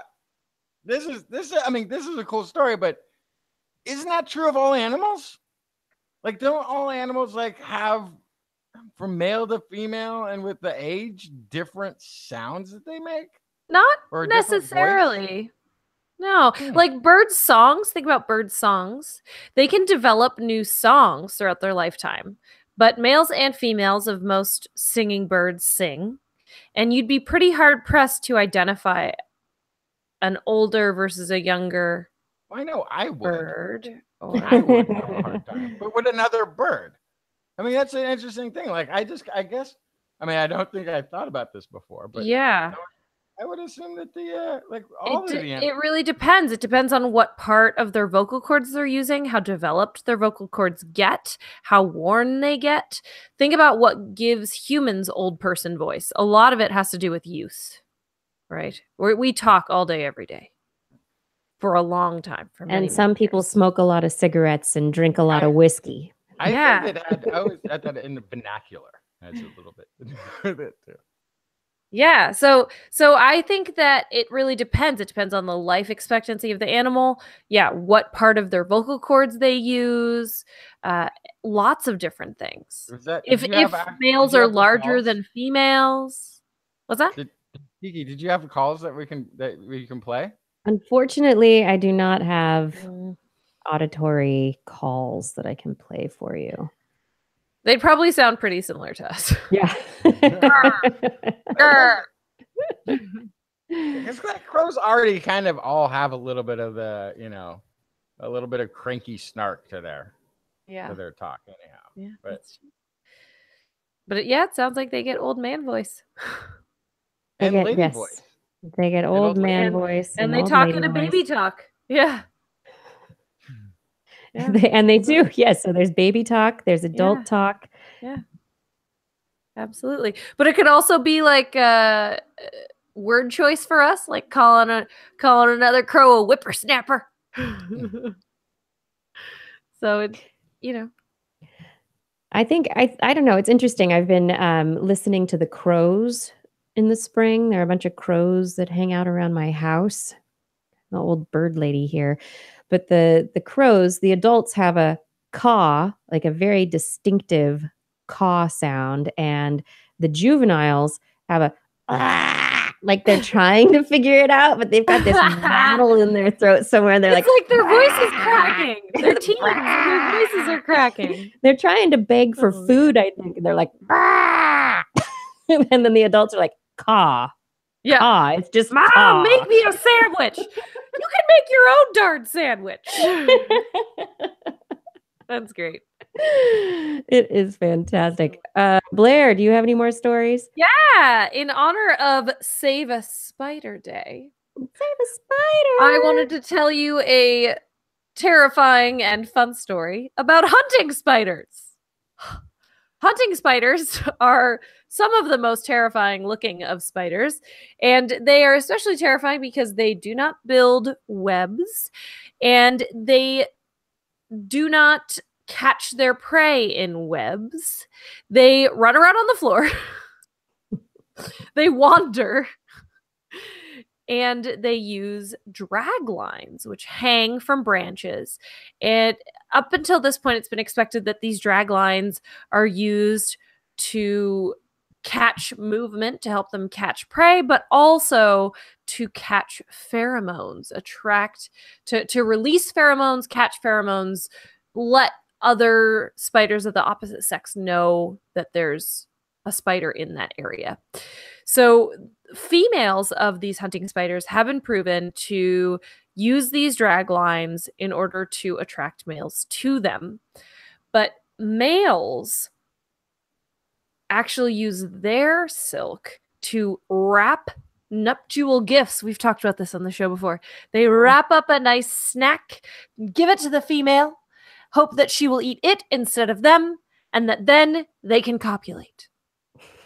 So it's kind of something to keep her mandibles kind of occupied while they're trying to mate, so that she doesn't turn around and make a snack out of him. So they were interested in, since females put pheromones in their drag lines, if the males had pheromones in the silk that they wrapped their presents in. Oh, yeah. So that was the expectation. But according to this research, the chemical cues in the drag lines are female advertisement. They let males know that they're around. For the males, they're going, oh, a female, maybe I can mate with her. But for the females, for the most part, it's saying, bring me food. I'm here, I'm hungry, bring me food. Maybe I'll let you mate with me. Bring me food. It's like calling Grubhub. But with your pheromones. Yes, exactly. But the males actually don't use pheromones in their nuptial gifts in any of the silk. The females had no interest in drag lines that males produced, and they didn't really actually care about the silk at all that the gifts were wrapped in. They most likely adapted an kind of a blindness to the pheromones and the type of silk in the gift-giving behavior, because the expectation is that males used to kind of try to make the gifts look bigger than they actually were, wrapping them up a bunch of times, spraying pheromone on there, and then you open it up and you're like, this is it? That's it? Yeah. Oh. So the females have learned to ignore chemical signals so that the males cannot deceive them about the quality of the gift. Fascinating. Yes. So they're probably just picking up on the olfactory cues of the gift itself. Probably. Maybe what Or the insect gift actually it is. might be purely visual. Yep. They pick it up, they tear it open, they go, okay, that's a pass, I won't eat you. Or even better, I'll eat this. You can go ahead and mate with me. That's all right. I'll accept. I will accept. Or there's always this is terrible. I'm going to eat you instead. Ah! No, spiders. Yes. Save a spider, everyone. They're fascinating. Save a spider. So today, Save a Spider Day. You know what that means. If you find a spider in your house, think twice before you smack it and maybe just show it out. Yes. It's really easy to just put a cup right over a spider that's on the wall, use a postcard or a piece of mail or something like that. Just slide it underneath, bring that nice spider outside, let it go. Unless, of course, you live in Australia, then don't listen to us at all. Then you should probably just move. Because there are some spiders that are so large, they just own your house now. Yeah. So, yeah, there was some 6-inch spider that was just saved. Some saved in the floods in Australia that are currently going on. Yeah. Yikes. Yeah, and also look down before you go to the restroom in Australia. Sometimes they crawl up the drain.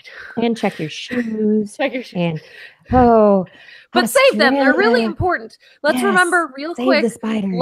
Last service announcement in relation to this, since we're talking about it. If spiders were not around, I couldn't see 6 inches in front of my face because there would be so many flying insects everywhere. You would not be able to see somebody right in front of you because of the flying insects. These animals have huge ecosystem services because they control populations of flying insects. And most importantly, our least favorite, the mosquito, lots of disease vectors, they control them as well. So remember that if you find a spider in your house, they might actually be doing you a favor. If it's not in your bedroom, nowhere near your head, maybe just give that spider a name. Let them live in your corner. Let them, make you a nice web that maybe says some pig or something like that. And then just let them continue to keep your home pest free. That's right. We love the spiders. Mm-hmm. We love the spiders. Hey, and speaking of being in control of things, I've got an image up on the screen right now. It's a dark, starry night, cloudless sky. Is that, I don't know, is that Orion? I think that the constellation Orion is in the lower left-hand corner. And there's like a very faint streak of light. Looks like it could be like a meteor. What is that? Oh, hey, that's Tiangong 1, the Chinese space station. It is completely out of control and is going to crash into the Earth before the end of the month. Hey, that's one of my predictions. Where's it going to crash? So it could crash in North America, but it could also crash in China. They are pretty much saying the somewhere between 43 degrees north and 43 degrees south. So that's pretty much covering all the continents. Anywhere. Yeah. The European Space Agency says Spain, France, Portugal, and Greece are potential crash sites. They can't really get very much more accurate than that. Currently, you have as much chance of being hit by this as anywhere else has a chance of being hit by this. So absolutely, chances for all of us. So we've reported on this before, and I just wanted to update that this 19,000-pound space laboratory is out of control. It is actually, its orbit is decaying, and it is going to plummet to Earth. And it is expected that it will maybe make it between March 29th through April 9th. Okay. So sometime in the last week of March, first week of April, we should expect that this Chinese space station will break up. The orbit will decay enough that it will hit our atmosphere, begin breaking up within the atmosphere. And most of it will burn up, but there will probably be lots of pieces that break off. And so there will be chunks of this thing that potentially land places. Who knows who's going to get lucky? If something So- does land somewhere near you, they are asking that Don't you touch it. do not touch it because it could have weird chemicals and Yeah. other things. But if you do But- touch it, it'll probably go. That piece will probably go for a lot on eBay. So Probably will. Also, kinda then you can weigh start your those things. superhero origin story. Yeah, I could do So that. And actually, I think Exactly. by the time it's actually re-entering, Re-entering? atmosphere, we'll have a much better idea of where it will and won't be landing. Right now, because it hasn't actually gotten to the point of It hasn't re-entry, gotten there yet. Yeah. I don't know. Anyway, it depends on where it's kind of making that burny up the entry part. Yeah. So Yeah. watch this space and others for updates as we get Right. closer to find out where and how the Chinese space station will yes. decay into the Will Earth's an atmosphere. umbrella be enough protection? If it's Are you raining. Are you but gonna anyway. be in the basement of your home? And Well, add a final, thin layer of protection. and my final story, we've talked about the NASA twins study where one astronaut, Scott Kelly, stayed on the International Space Station for a year, and his brother Mark Kelly stayed on Earth. Well, researchers at NASA have been looking for differences that have occurred between the two identical twins, and they have confirmed that some 7% of Scott Kelly's DNA has diverged from that of his brother. What? Yes, That sounds like a really big number. it is. Yes. 93% of Scott's genes returned to normal after landing. Hmm. The remaining 7% point to possible longer-term changes in genes related to his immune system, DNA repair, bone formation networks, hypoxia, and hypercapnia, which is related to carbon dioxide. And so increasing mission duration from the typical 6-month International Space Station mission to 1 year resulted in no significant decreases in Scott's cognitive performance relative to his brother on the ground. However, speed and accuracy decreases were reported post-flight. And so they think those are due to re-exposure and adjustment to Earth's gravity and the busy schedule that Scott had to follow after he got back to Earth with all the interviews that he was up to. Yeah, so basically there are changes. The telomeres, the end caps of his chromosomes, became significantly longer in space. We've heard that before, but this has been verified by more assays and genomics testing. The majority of the telomeres that had lengthened shortened within 2 days of Scott returning to Earth. So even So though you no might gain it in space, Yeah. coming back to Earth is going to pull you right back down. It probably has something to do with gravity, but who Yeah. knows? I was expecting a SpaceX spa weekend in space to lengthen your Right? telomeres. Telomeres lengthened. I'm Yeah. going for the health spa treatment, lengthen yes. my telomeres. Yes. Moon. Oh. Yeah. So it's interesting. I wonder, is it possible? It's probably microgravity effects. It's also possible radiation effects that are affecting this. Is it possible that it's just that exciting going to space? And well, there's that other question. We were talking about the domestication issues earlier during Blair's Animal Corner. What are the similar issues of stress hormones and the excitement or, I guess, physiological concern that is transmitted to your genes from being in space? Oh, I thought you were going to say that. What? This awful condition of being stuck on a planet. It's very stressful. Just get off the planet. We can just relax. Yeah. Everything will be great. Sure. SpaceX spa. We got it. That's right.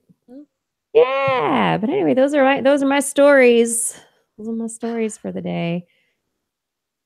Twinning it in space. Twinning and winning. Space makes you not so identical to your identical twin anymore. It's fascinating. Fascinating. Are you guys done? I'm all good. Yep. You're all good. Well, this has brought us to the end of our show. Thank you, everybody, for watching, for listening, for being with us for the past hour and a half or so. Hour and 45 minutes, maybe close to 2 hours. I don't know. I'm just going to stop right now while I'm ahead. And say thank you to Fada for helping us with our show notes and our social media. Thank you to Identity4 for helping with the audio for the show. Thank you to Brandon for helping with Facebook. Thank you to all of you in the chat rooms that we have for being here and chatting and really getting into what we're talking about. I love that we have you here with us. And those of you who are just out there listening, thank you for just being here listening. I love you. I love you for listening. And I'd like to shout out to our Patreon sponsors. Thank you to Richard Onimus, G. Burton Lattimore, Paul Disney, Harrison Prather, Charlene Henry, Joshua Fury, Andy Gross, Steve DeBell, Alex Wilson, Tony Steele, Ed Dyer, Jacqueline Boyster, Craig Landon, John Ratnaswamy, Brian Condren, Richard Eric Knapp, Kyle Washington, Time Jumper 319, Bob Calder, Bill K, Jason Roberts, Matthew Litwin, Mark Mizzaros, Richard Porter, Artyom, Rick Ramus, Sean Bryant, Paul, John McKee, Jason Olds, Brian Carrington, Christopher Dreyer, Lisa Slazewski, Jim Drapeau, Greg Riley, Sean Clarence Lamb, Ben Rothig, Steve Lesseman, Kurt Larson, Robert Aston, Rudy Garcia, Marjorie, Gary S., Robert, Greg Briggs, Brendan Minish, Christopher Rappin, Flying Out, Aaron Luthen, Ken Hayes, Matt Sutter, Mark Hessenflow, Kevin Parachan, Byron Lee, E.O., Keith Corsell, Tyrone Frong, and Mark. Thank you for all of your support on Patreon. And for those of you who would like to support us on Patreon, you can find information at patreon.com/thisweekinscience, or just go to TWIS.org and click on that Patreon link. You can help us out also by just telling your friends about TWIS. It's an easy way to help us and also feel good about yourself. On next week's show, we will be back once again with more science, 8 p.m. Wednesday evening in the Pacific time zone, where you can watch live at twist.org/live. Join our chat room. Don't worry, though, if you can't make it. You can find past episodes at twist.org/YouTube, facebook.com/thisweekinscience, or just twist.org. Thank you for enjoying the show. TWIS is, of course, available as a podcast. Just Google This Week in Science in your iTunes directory, and you should be able to find us no problem. Also, if you have one of those mobile type devices, Pahones, I think they're called, you can look for the TWIS #4 Droid app in the Android marketplace, or simply This Week in Science in anything Apple marketplacey. For more information on anything you've heard here today, you can find show notes on our website. That's at www.twist.org. You can also make comments and start conversations with the hosts or other listeners. You can also contact us directly. Email Kirsten at thisweekinscience.com, Justin at twistminion@gmail.com, or Blair at blairbaz@twist.org. Just be sure to put TWIS, TWIS, somewhere in your subject line, or your email will be spam filtered into oblivion. You can also hit us up on the Twitter. We're at TWIS Science, at Dr. Kiki, at Jacksonfly, and at Blair's Menagerie. We love your feedback. If there's a topic you'd like us to cover or address, a suggestion for an interview, a haiku that comes due in the night, please let us know. We'll be back here next week, and we hope you'll join us again for more great science news. And if you learned anything from the show, remember, it's all in your head.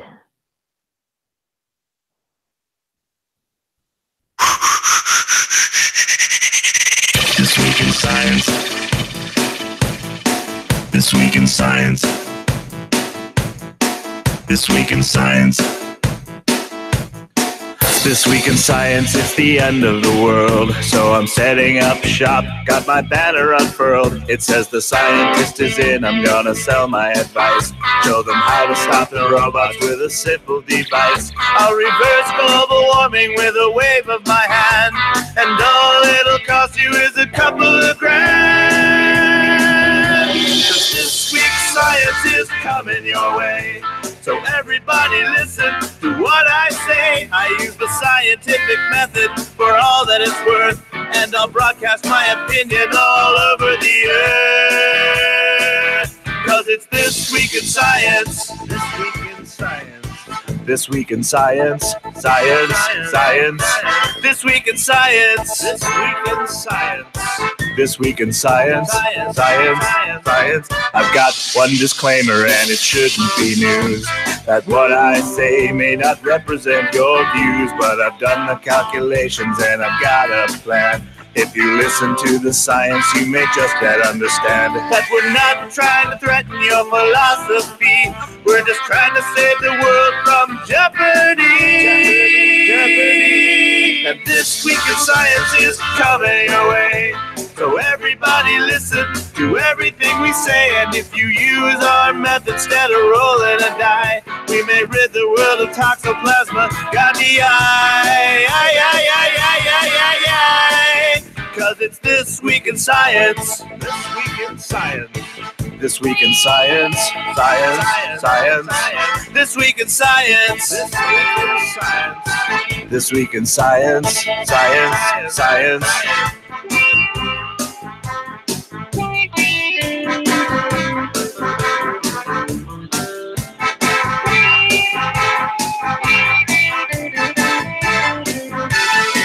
I've got a laundry list of items I want to address, from stopping global hunger to dredging Loch Ness. I'm trying to promote more rational thought, and I'll try to answer any question you've got. So how can I ever see the changes I seek when I can only set up shop 1 hour a week? This Week in Science is coming your way. You better just listen to what we say, and if you've learned anything from the words that we said, then please just remember it's all in your head. 'Cause it's This Week in Science. This Week in Science. This Week in Science. Science. Science. This Week in Science. This Week in Science. This Week in Science. Science. Science. This Week in Science. This Week in Science. This Week in Science. This Week in Science. This Week in Science. This Week in Science.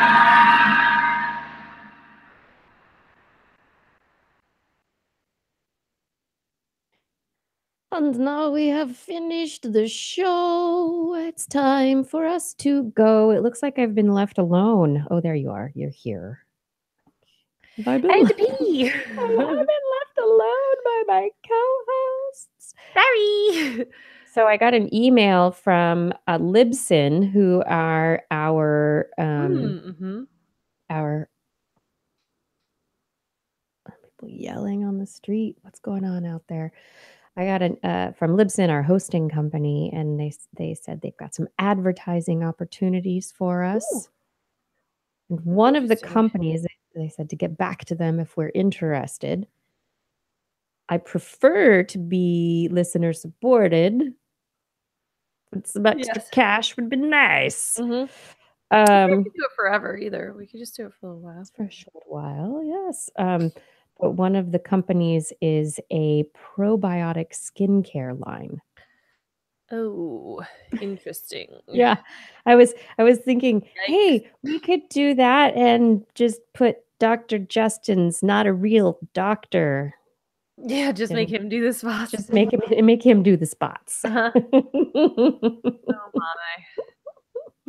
Yeah, that's a tough one. Mm-hmm. That's kind of like, we've talked about it before. Like, it's one thing if, you're talking about politics and then in your politics podcast and then you talk about mattresses. But it's another thing if you're a science show or you talk about like data collection and statistical significance and all this kind of stuff. And then you go, hey, do you want to look 20 years younger? Right. Buy this product. Yeah. Identity 4 says, I'm going to veto that. Yeah. Yeah, Bleak, and I'm sure they would appreciate the Dr. Justin's not a real doctor advertising campaign goodness, for yeah. them. Well, and the great thing about like when we did Audible ads, that was just, hey, do you like listening to stuff? Listen to some more stuff. We don't care what you listen to. There's literally millions of options. Just here's a way to listen to things. Yeah. Like, that's a thing that we could absolutely support. But yeah, anything that makes any sort of claims is really tough. Did we wait a second? Did we get like a what do you call it? YouTube ad or something? That was weird. What was the Oh, I got an email from our podcast audio file hosting company Libsyn, and they're looking. They would like to. There are some advertisers. They're trying to match up with podcasts, and what do they want us to pitch? It's a probiotic skincare company. Oh, perfect. That laugh. Oh no. Yeah. Yeah. Perfect. It's perfect. What could go wrong? I think those ads only work if we are pitching them ourselves. Yeah, right? Yeah. It only works then. Yeah. Oh, This will take it from Dr. Justin, not a real doctor. I would use this if I had some around, maybe. Or maybe I wouldn't. But also, according to a study with a very small sample size and not a great p-value, some people said that they looked younger. How younger? That's difficult to say. I know. You know what, you guys? You can just I'm put not yogurt. a real actor, but I play a doctor on TV. That's right. Yeah. Like, yeah, again, like mattresses, sure. We could do mattresses. How about meal mattresses? kits? We could do meal kits. There's nothing wrong with that. What's a meal kit? You know, like, I mean, we're in the after Like show. I'll just say brand names, stuff? like Blue Apron, stuff like that, where you get like A box of food that you basically stick on the stove for 5 minutes. It's like all the ingredients, so you don't have to go to the grocery store to buy the ingredients. There's no prep work. Where You can I just get something like that? That sounds like the exact sort of thing I need, because with my busy schedule, I find it hard sometimes. Plus, taking kids shopping, Yeah, there you go. end up coming home Plus, with a bunch of stuff you didn't really want to buy. then we get some free stuff. Where can I go to get something like that? Yeah, because then we have to talk about our experience making Blue Apron. So Blue Apron will have to send us stuff. Wait, If I keep saying Blue Apron, will they send us stuff? Are we being sponsored by Blue Apron? No, but I'm hoping. Hey, Blue Apron, call me. Also, I could use Sped. So Lisa, Casper, why don't you two just duke it out, and I'll take whoever wins. That's fine. I think we should get sponsored by the marijuana industry. Okay. You know, Unfortunately, also not great p-values yet. No, we don't need them. Oh, we should. Oh, and then we could have a segment. Herb has had 2,000 years of human trials, and We could have I a know they're talking segment. about this in California, but it's been here all along. That's Okay. right. But we could have a segment of the show that's sponsored by marijuana company X that basically we could call it your moment of whoa. That's great. Oh my god. That's awesome. And it would just be, we'll find some news that's mind blowing, man. Yeah. There you go. Whoa. Okay. And Blair's Nightmare Juice, sponsored by antidepressants. You know. That's right. Oh, Whatever. Actually, I don't know if it's really Either that or a smoothie company. Chlamydia segment. Antidepressants. That's the one. That's fantastic. This week, the end of the world. Yeah. Here's how to get yourself back in the game again. Sponsored by Vyvanse. Sponsored by Screw It All.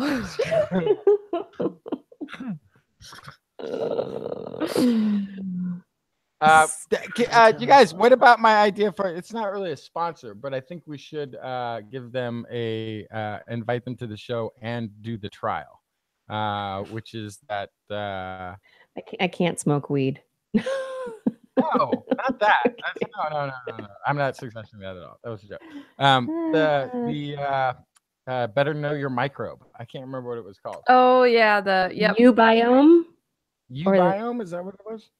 Isn't it? Oh yeah, that company. No, it's not Ubiome. That's one company. No. Ubiome is a company that will let you know. They do like genetic testing for your microbiome. I texted it and I have my phone you on me, you texted it too. The better know your microbiome thing. AmericanGut.org. Yes. Mm-hmm. I think we should invite AmericanGut.org. We should invite to the them show, on. I would, and we should do their participate in their study in advance of them wanna being on the show. Hmm. Yeah, it's not that big of a deal. Come on, I you're a Just gotta poop into a mother. bowl. You're a mother. Yeah, You but cleaned really- how many diapers? But the baby I've poop had is 3 different kids. from the Blair, you work solid at a kid zoo. poop. How is it? This is one of those things that is just mind-boggling to me. I don't like Yeah, that. I'd rather touch animal poop than human poop. That's true. I know. I get that. I get Yeah. that it's weirder that your neighbor was walking their dog. It pooped on your lawn. They picked it up. There's some residual, but you're not really tripping on it because they picked it up. They did the right thing. If somebody walked along, squatted on your lawn and picked it up, and there was some residual, you'd be like, this is your own. Right. You've gone up and picked up after strange animals. Yeah. Kiki, you wiped a bottom for how many years? I've done this for 3 kids. I've changed I'm diapers. good. It's Mhm. my own poop. Like, what do I care? Yeah. Oh, come I want on. to go away. And I'm sure they don't like first put your hand down there and catch your sample, then put it in the box and then wash your hands. No, I'm sure they have a collection method that has been tried and true and made for It's the public. probably a paper bowl with a stick. That's my guess. Maybe. I I bet don't And know. it goes in a special bag. But Bet here's what I would. here's a plastic Ziploc baggie. But here's what I would like to do. Go in it. What I would like to do.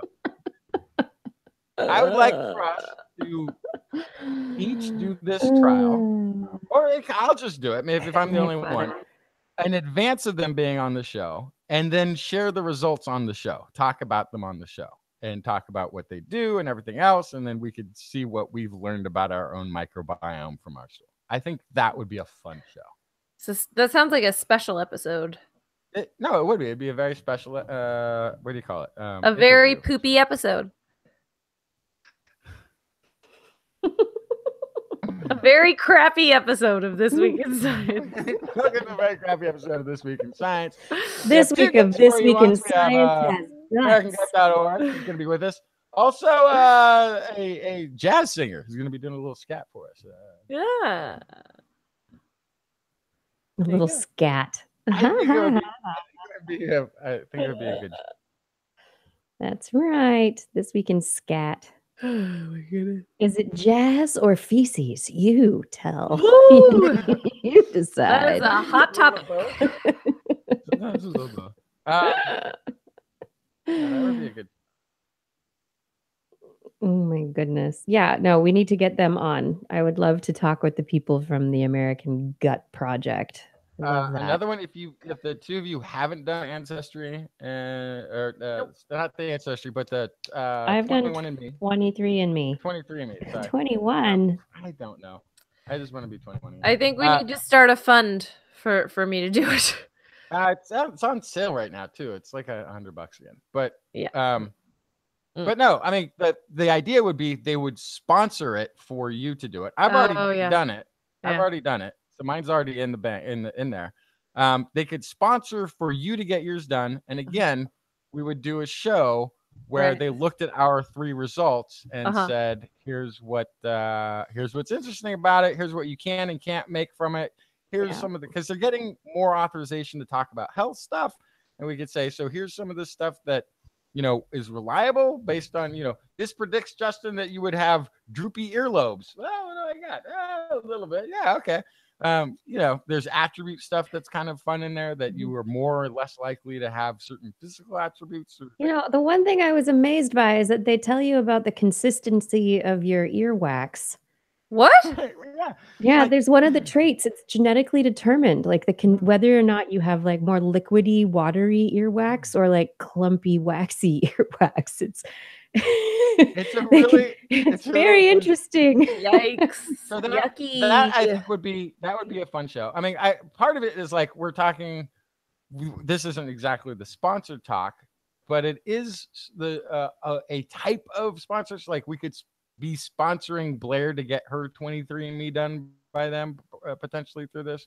But it's like we could do a couple of those shows where we're the subject matter of that discussion and get to participate and play with it a little. Yeah, That's pretty cool. we could be the subject matter. I mean, if it's just me, I'd be happy with that too. But I think those would be fun. Well, there's a portion of my ancestry that's a big fat question mark. I love that. Let's do it. Fun. That would be so Get it fun. for Yeah, you. it's an eighth of me. Is a That's a big chunk. mystery. And it might be bigger than that. Like again, like there were huge revelations in mine that were, some of which were like family rumors stuff. And actually There are rumors for this one too. Yeah. yeah. So it's Well, because my grandma knew and she wouldn't tell anybody. Ooh. Took it to the grave, did she? She Didn't think that there would be genetic testing, did she? She did not. My dad, of course, who it's a quarter of his DNA. I've asked him a bunch of times if he's interested, and he was like, nah. Okay. He has no interest. He doesn't care at all. right. So part of me, and I love your dad. He's a great guy. Part of me, whenever somebody's like, nah, I'd never have my DNA checked. Part of me is like, because that's finally going to link up that homicide back in 1960.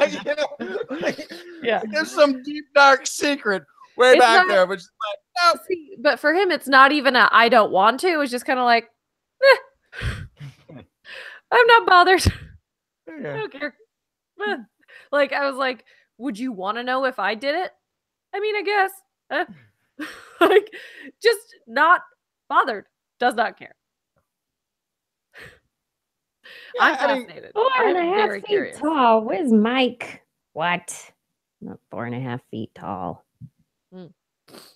what? Who's I don't know. Like what? I don't know. talk about? I don't know. That's right. They're checking. I'm not 4.5 feet tall. I'm 2 3/4. Meters? No. No. Like 8 feet tall. No. 3.14159263 wait.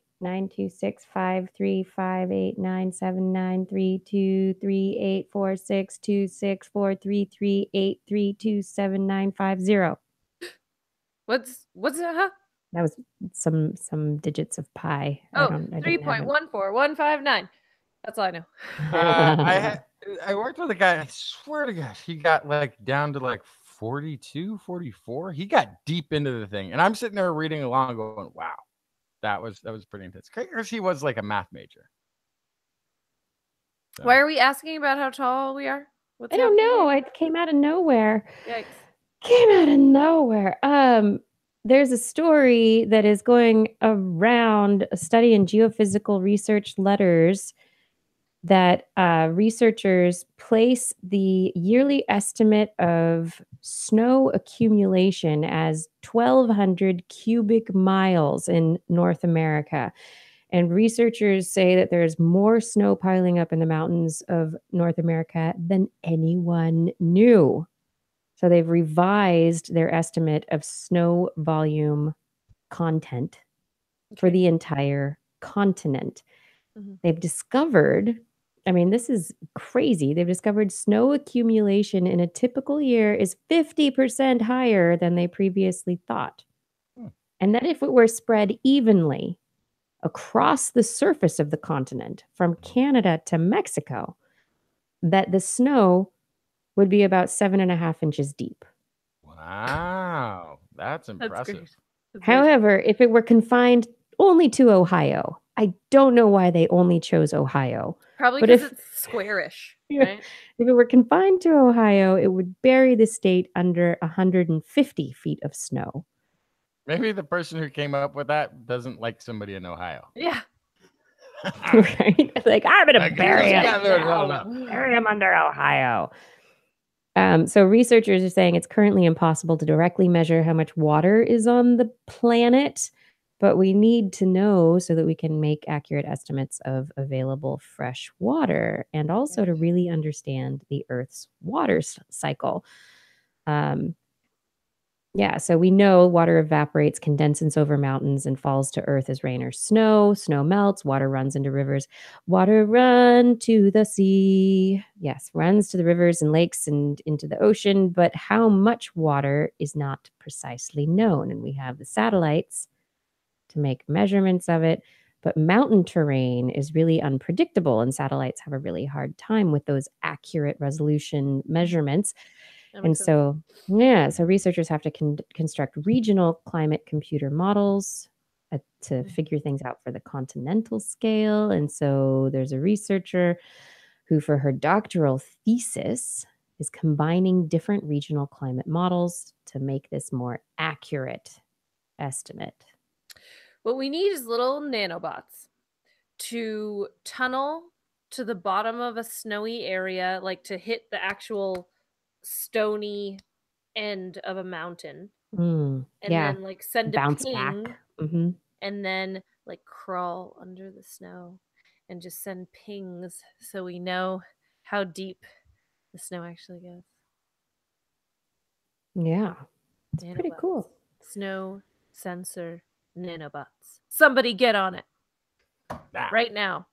Yeah, but even though there's 50% more snow in North America than previously thought, that doesn't mean the estimates for the snowpack that will be melting into the Colorado River this year are very good. Those water managers are going to have their work cut out for them because not so much snow. All the snow is not going to the places that really need it. The West is really having issues. Cue the antidepressants. There we go. Antidepressants for climatia. Feeling bad about climate change? Take this antidepressant. Or any of them. We don't really care. That's right. Because we're on antidepressants too. Nobody cares. Having a panic attack about climate change? Take a chill pill. There we go. Dr. Kiki's chill pills. That's right. You got issues with climate change? Don't worry. Just Netflix and chill. There you go. You'll be so chilled, you'll think you're streaming content. That's right. No, you know. You're just sitting on the couch. It's television. It's the soporific for the masses, man. Feeling content and well-adjusted with the way the world is? Take Dr. Justin's Not a Real Doctor anxiety pills. You'll be worried about things you never even thought of before. Why? You have no idea the troubles that await, son. Or right around the corner, right under your nose, there's things going on you couldn't have imagined before. Now with Dr. Justin's Not a Real Doctor anxiety pills, you'll know what you should have been afraid of. You guys, so speaking of weird anxieties, Marshall has this thing where he buys magnets all the time. Okay. Like really strong neodymium magnets. So, and then he like brings them out, you know, where we had fun, you know, they're great because they attract each other even through a fairly thick piece of wood. So through the table, we're running magnets around and they're fun to play with, like for the cats and stuff like that. It's kind of fun. A little dangerous. A little dangerous. And so here's the thing. So my child's playing with them also. And as I was going to sleep last night, all of a sudden, I had a panic attack that my child was going to swallow magnets. Like or that the cats were going to eat some magnets. I had a panic attack and I almost woke Marshall up to tell him to get rid of the magnets. Oh God. It can't be a little dangerous. Although I kind of You just wake up and both Kai and both of the cats are stuck to the fridge. That's what I was thinking. I was thinking the cat's like on the fridge. Like, why is the cat? Oh no, the cat is stuck to the fridge. Mom, I just went to get some cereal. I'm stuck. I'm stuck. Oh my goodness. Yeah, magnets are really bad, especially if you swallow 2 of them. Like they could stick your gut yeah, bits they together. can squish your gut together. Yeah, Squish your gut and cause some really bad problems. I mean, I know my child is a fairly smart child, but I had this. What if he swallows the magnet? What if he decides to put it in his mouth for some reason? And I had a panic attack as I was trying to fall asleep at like 10:30, 11 o'clock at night last night. that sounds like a lot of parenthood. God. It's like not even something. I'm like, okay, Marshall. And in my, like, I almost woke him up to tell him he couldn't buy any more magnets. Moratorium on magnets Yeah, this is a magnetorium. in the Clark household. That's right. These are the things that give me panic attacks before I go to bed. Yeah. What about you? Oh, just that Yeah. I left the oven on and I'm gonna burn down the house and stuff like that. That's what wakes me up right before I'm going to bed. That's normal. Yeah. I think that's normal. Did I lock my car? I used to Did get. I lock the front I door? used to get that. Did I leave the stove on thing? I actually had to create a routine of the little light above the stove. Yeah. I turn that on before I turn on my stove now. And then as soon as I don't turn it off until the stove is done being, or the oven or whatever I'm working, until that's turned off, that overhead light stays on. Just so that I can, like, before I leave, look over, okay, lights off, it's good. That's and good. I had to do that because that was like the stupidest. I'd go all the way out to the car and be like, I don't know. Why don't I know? Because I don't know. That's why I don't know. That's why I got to go back and look because I don't know. Because I don't know. Well, I gotta go. I mean, I mostly don't like electric stovetops, but the nice thing about the electric stove and oven in this new place is that there are lights when anything is hot. So there's also part of you that's like, oh no, did I turn everything off, but it's still hot and I set something down on it and it's going to start a fire. So as long as all of the little indicator lights are off, safe. So the way to show internal thinking, like there's just a plot twist and you're on a soap opera or in a movie and you want to show that you're being pensively thinking about something. The question actors most often ask themselves is, did I leave the stove on?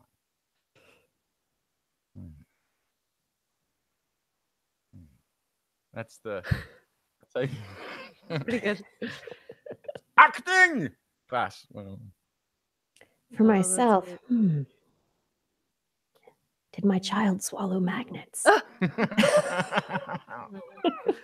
I don't think I've ever, knock on wood, made this mistake, but I also will wake up in the middle of the night and freak out and go, did I set an alarm? Oh, yeah. That happens to me all the time. That's gone away since the phone thing. Now I have my phone is always going off in the morning. Yeah, well, so the time I have to wake up varies wildly from one day to another. So I can't just set a daily alarm that's always the same.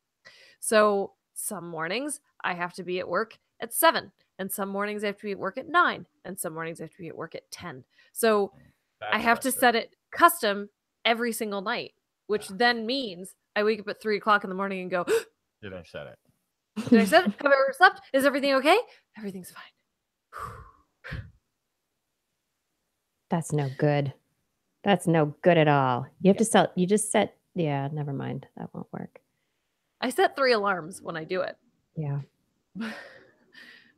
But one time I woke up in the middle of the night and checked, and I had not set any alarm. So now, because of that one night, every night it's gonna bug you. Yeah.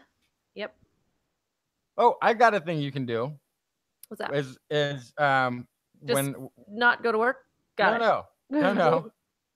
As long as your lights are still on you haven't set your alarm.